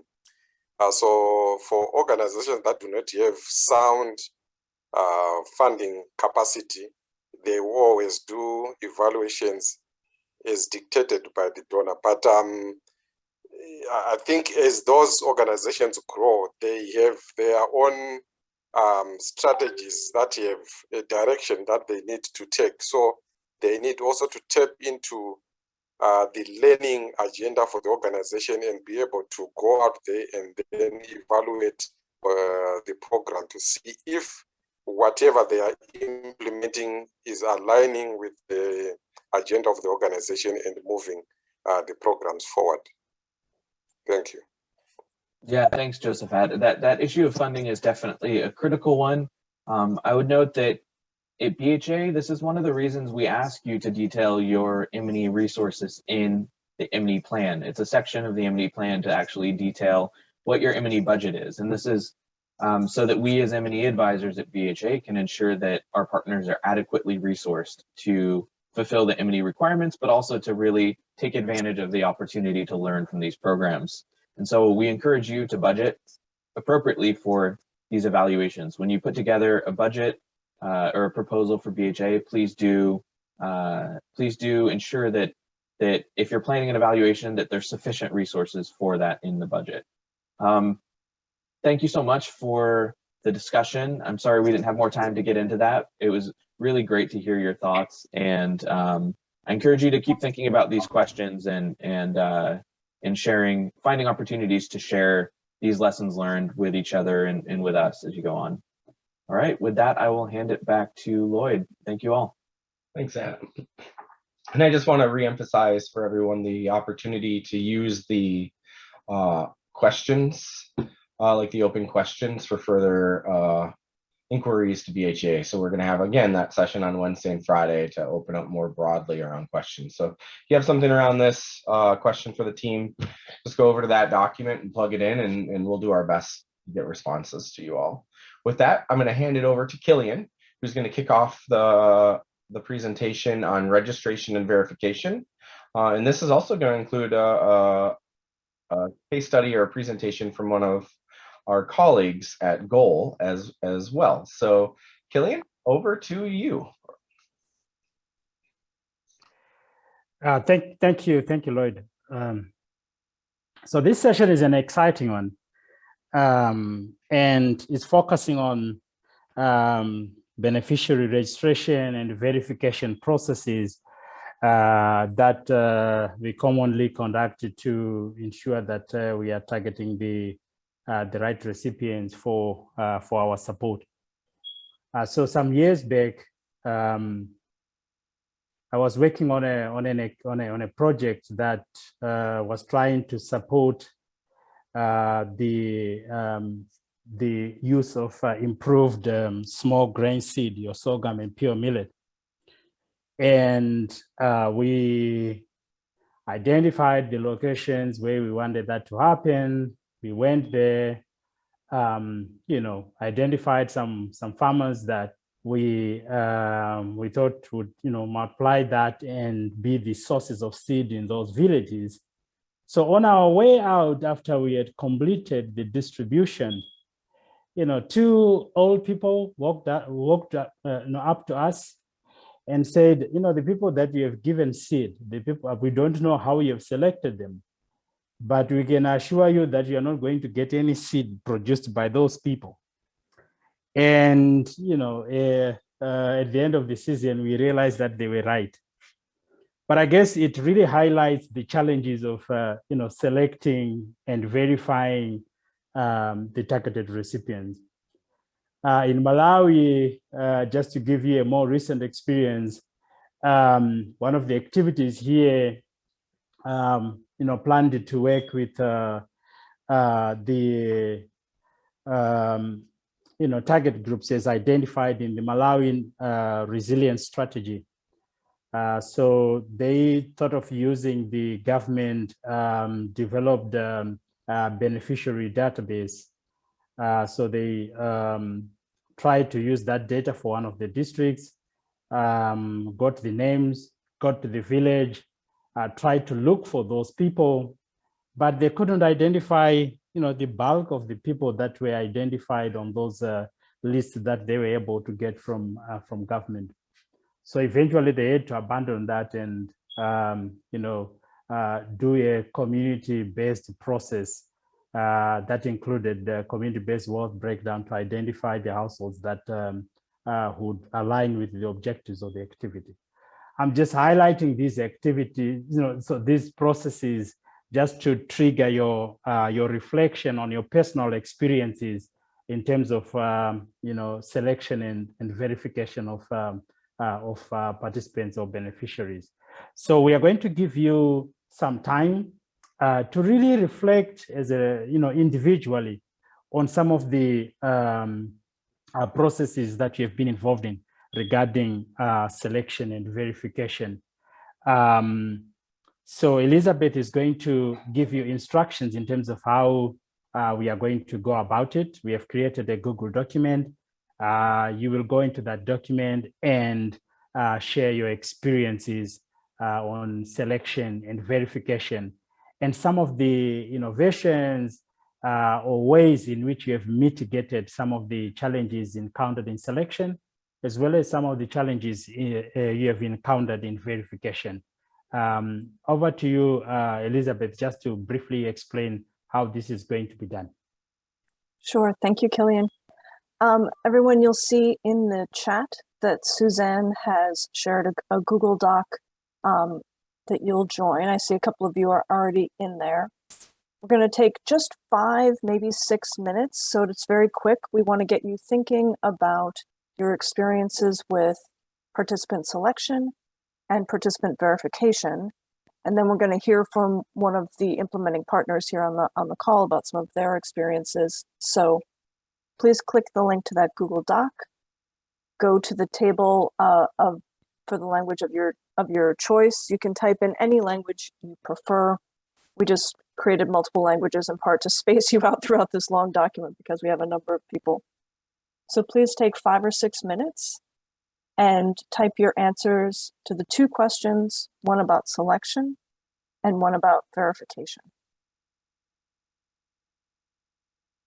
And we'll come back together as a group in, let's say, 5 minutes.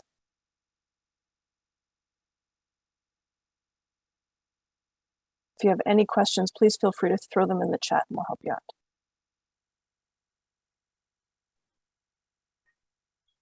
Thank you, Elizabeth. So over to you, colleagues. This is a moment for you to download those experiences for wider sharing and learning from each other, which is one of the objectives of this workshop.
All right.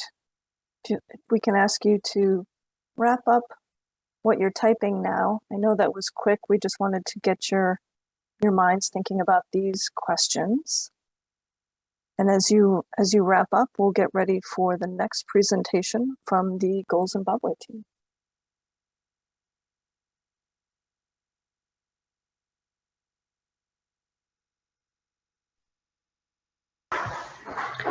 Thank you, Elizabeth. So, and thank you for that reflection which we have had. I think it gives us an idea, and I was seeing a lot of people presenting or writing similar challenges. But before we discuss that, we'll hand over the time to Goal. That's going to be Isaac, to talk to us about the experience in beneficiary registration, verification, and validation process. Over to you, Isaac.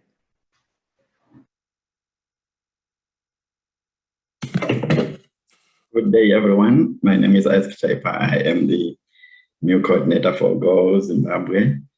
I've got my colleagues also in this meeting, Moira and Simba, who would assist me with the questions that you may come up with.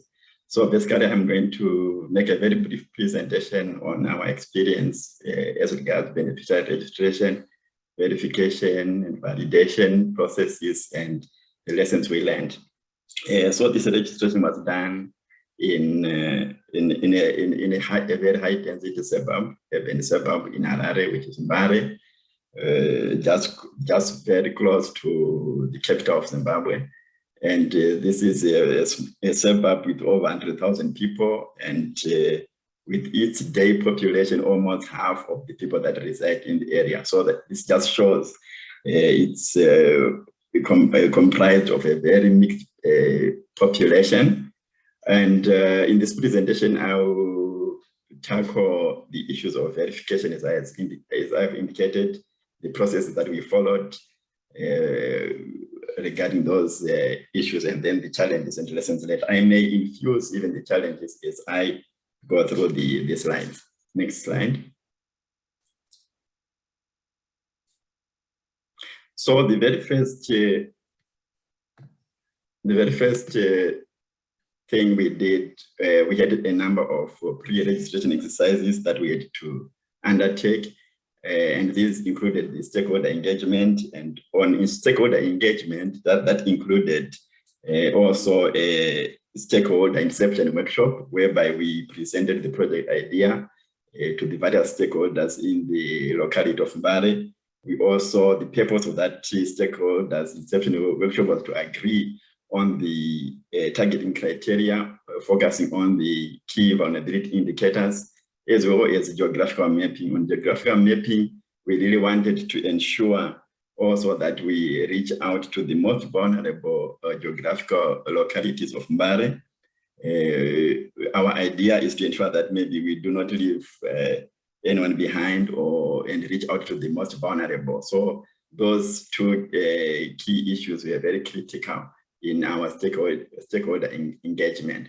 Following the stakeholder engagement, we moved on to refine our tool, which we had since developed even prior to the meeting, but we needed the input from the stakeholders.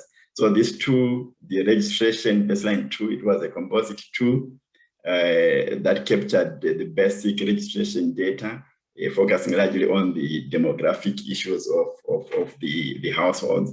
And the baseline tool, which also tried to respond and provide the data that we needed to report on in our ITT.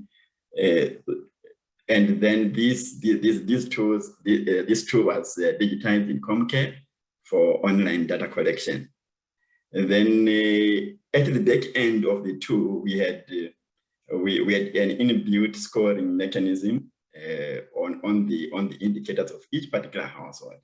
And this enabled us, even during the process of data collection, to see to what extent each registered household is vulnerable.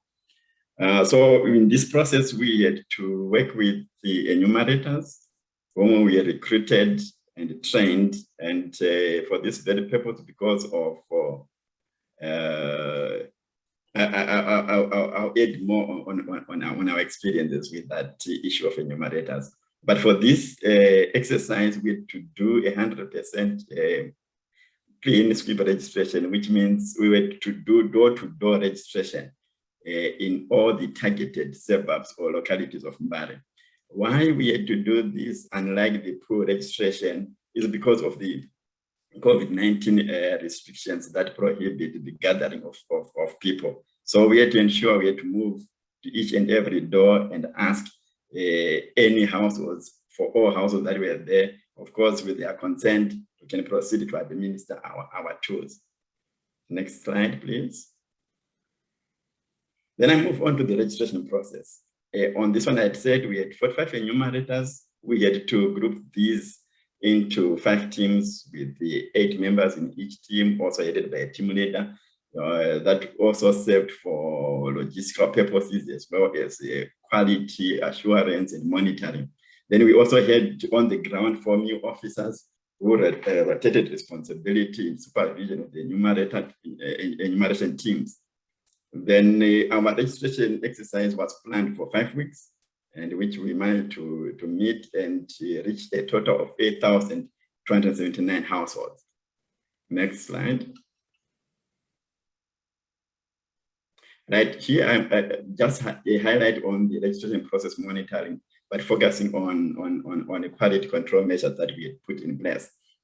We had some daily debrief meetings at the end of each day, whereby all the enumerators came together and shared experiences or challenges which they encountered on the ground, and also we troubleshoot and came up with possible solutions and planned for the next day.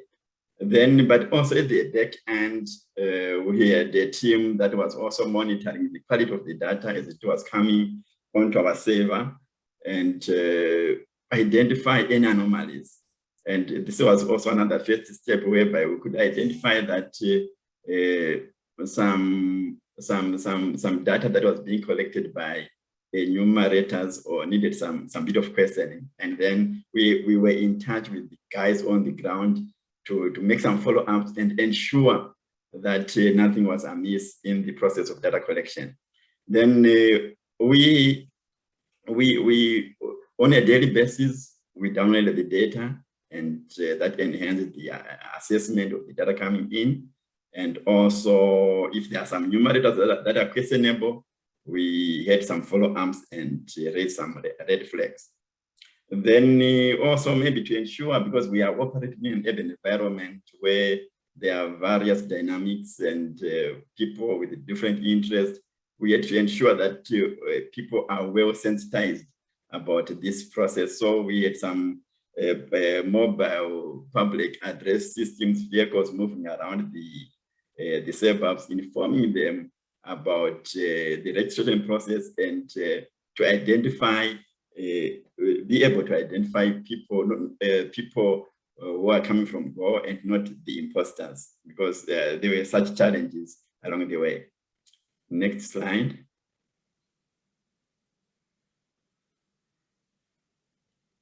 Right, after registration, then we moved on to the verification process. And I've got 2 stages here. The first stage of verification, we were following it also our guidance from the MND guidance, not that 10% of the selected beneficiaries need to be verified. So that's what we did. Like after registration, we applied our targeting matrix that enabled us to identify possible beneficiaries for the MPCA component, which was the key component for this program. So after on the scoring, our cutoff point was a household that scores a vulnerability score of 12 and above would qualify for assistance under this component. So the 10% we verified. We also verified 10% of those people that were not able to make it into the beneficiary list. And we specifically targeted households with sizes, with the household size above or of 7 and above, This was a purpose selection of those households to just validate that we do not have any challenges or in terms of the numbers within a particular household. So what we noted from this process, this first stage, we noted that 13% of the households that were verified, 13% of the 358 had included that was the inclusion error that we observed. And that means 87% were rightfully admitted through that targeting matrix. But on the non-beneficiaries, we also noted that were not selected. We also noted an 11% exclusion error rate. So we thought these percentages, given the context we are operating in, I think these are acceptable and we could move on. But you'll note maybe on my first year, when we did the first verification, there were some households we could not see to their registered place of residence. And we had some follow-ups, but in the end, that was to no avail. And so this is another area where we started to raise some red flags, why maybe such households may not be at a particular given place. And then also, before I proceed to the next stage, we were also looking at the enumerators. We noted that some had quite a high number of households that were proceeding or that had been selected as beneficiaries as opposed to others. So this is like within just the same environment, and it was an area where we started to raise some flags why such particular enumerators could have high numbers of people that are qualifying to get into the next stage. Yes, we picked that earlier on, even through our remote monitoring, and we also assigned even our officers on the ground to make some follow-ups and pay close attention to particular enumerators to see if there was nothing amiss in their registration, in the administration of the form. And all looked super. Can we proceed to the next? So this is the second stage of the verification, where we had to do some office work, thorough desk review, verification, even targeting some suspected enumerators. We had no reason to suspect, but because of the numbers, we became suspicious. Then we moved a step further and tried to make some links how they are connected with some of the houses they were registering. At this stage, we also made some follow-up visits to the areas or the respective residential areas to really identify and talk even to the neighboring people whether they could be able to identify the people that were registered. And none were able. Some of them they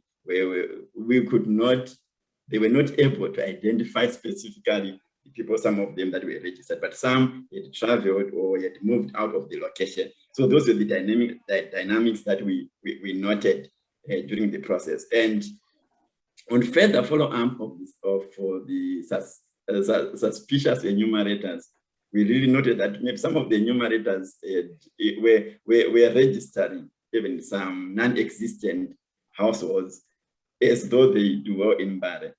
And further follow-up noted that they were also linked to those particular enumerators. All right, can we move on to the almost last stage? I think I'm getting there. Okay. I think the 100% desktop. So it was 100% desktop cleaning and follow up on the ground to identify those anomalies, and where every household where we identified that the persons were not there, those ones were struck out of the beneficiary register. So our validation now, instead of the 10%, we went for the 100% validation exercise to establish that all households that are selected as beneficiaries, whether they are resident in Mbare or not, physically resident. So it was a physical verification, which was done by our officers. Now we are no longer using the enumerators for that particular purpose. Last slide, I think. Next slide. Okay, I think these are maybe some of the figures that we noted, and the number of households that we validated through the 100% validation process, and some of the people that were not resident in Mbare, about 682 were noted, and 31 enumerators, at least one household registered that had since relocated. It's not maybe a problem of the enumerators, but those are the dynamics within Mbare. But 11 enumerators out of the 45 were noted to have fraudulently registered 150 households, not resident in Mbare. So we managed to pick this up during the process. Finally, that slide.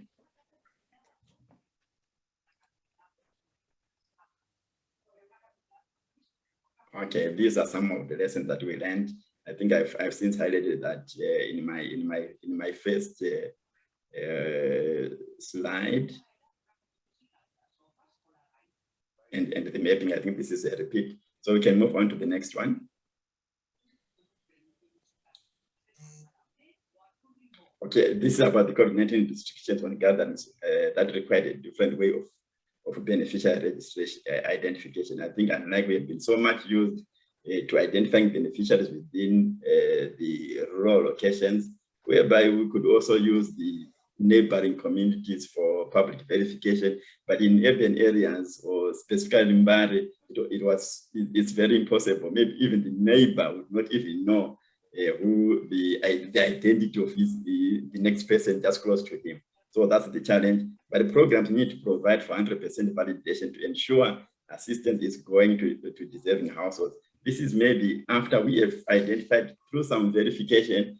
If some households are not able to be identified, I think it will be advisable to go for the 100% validation. Thank you.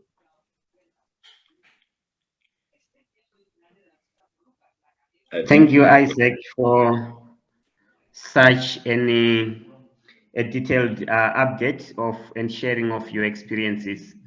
Much appreciated. I know that we are running slightly behind time, so I will hand over to Lloyd to do close up, and if you've got chances, we will take up 1 or 2 questions. Over to you, Lloyd. Oh, thanks. Yeah, I think we're actually quite on time. So I thank you for that presentation, Goal. I know you stepped in last minute for a colleague, so we deeply appreciate that. Before we go into closing, I just want to pause and allow anyone any questions on content for today. You can unmute yourself, raise your hand, or write it in the chat box that you'd like to have addressed. We do have a few minutes for that. Hello. Okay. Yes, this is Prasad speaking. Yeah, I just want to appreciate, this presentation is quite comprehensive. It has a lot of information. Yeah, it would be great to hear about how social media like Facebook has been used, for the beneficiaries in terms of privacy and, other issues. Just generally, I want to hear that. Yeah, can we open up, Gold? Do you have just 60 seconds to address that question from Vista?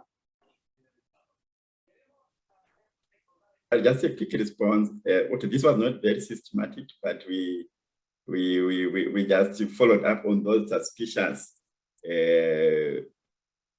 enumerators and the people that were registering, and then we noted that there were some connections. Yeah, can I add on to what Isaac has just said? So Mbare is a very conservative society. So what we also did was just to pick randomly names which looked like they were suspiciously not from Mbare.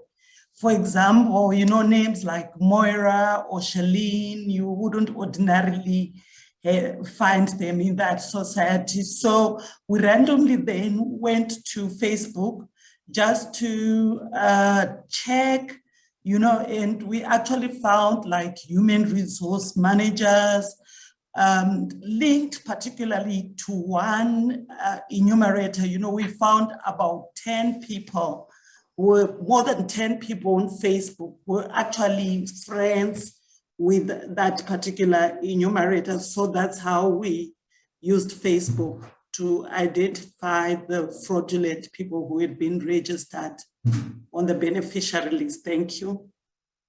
Very helpful. Thank you. Yeah, further questions on that. I want to encourage everybody to go to that question bank. My colleagues are going to paste that link into the chat again. A reminder, these are anonymous.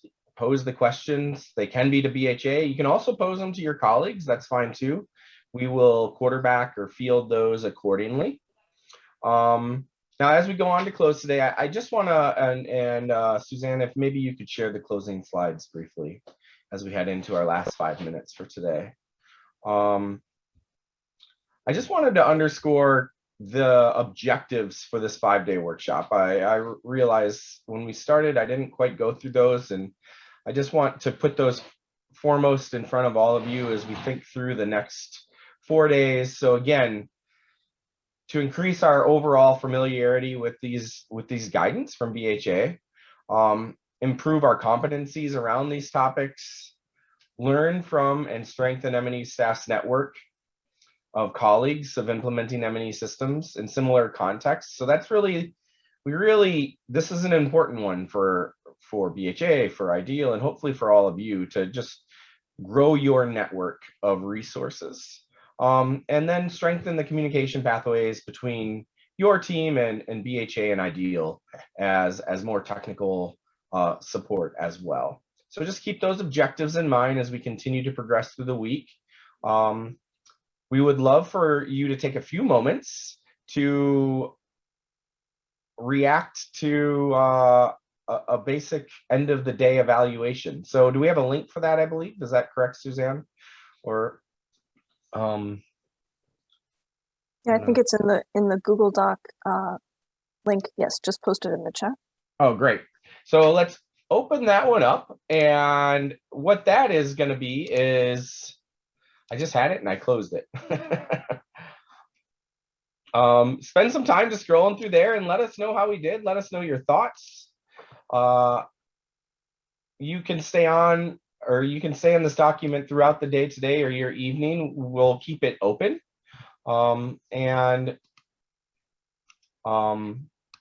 So as you'll see, is like, how was today for you? Or there are other questions we have. What did you learn, or what was reinforced for you? And then other feedback. So we're gonna go through all this in detail this afternoon, our time US, and really try to adaptive manage the rest of the workshop to address what you put in. So with that, I just want to echo our entire team, IDEAL and BHA's gratitude for you for attending today, your time, and we look forward to the next 4 days with everyone. The attendance today is incredible. We hope that we can continue it throughout the rest of the week. And as the week goes on, we're going to really be ramping up some of these breakout sessions. So be ready with participation. Hopefully we're working through some of the technology road bumps today, and we'll be up and running tomorrow. So with that, we will see you all tomorrow. And thank you so much to our BHA and IDEAL folks. We're going to remain on here for a quick after action. So everyone else, please feel free to go forth and have a great afternoon, evening, morning, or depending on where you're located. Thank you, everyone.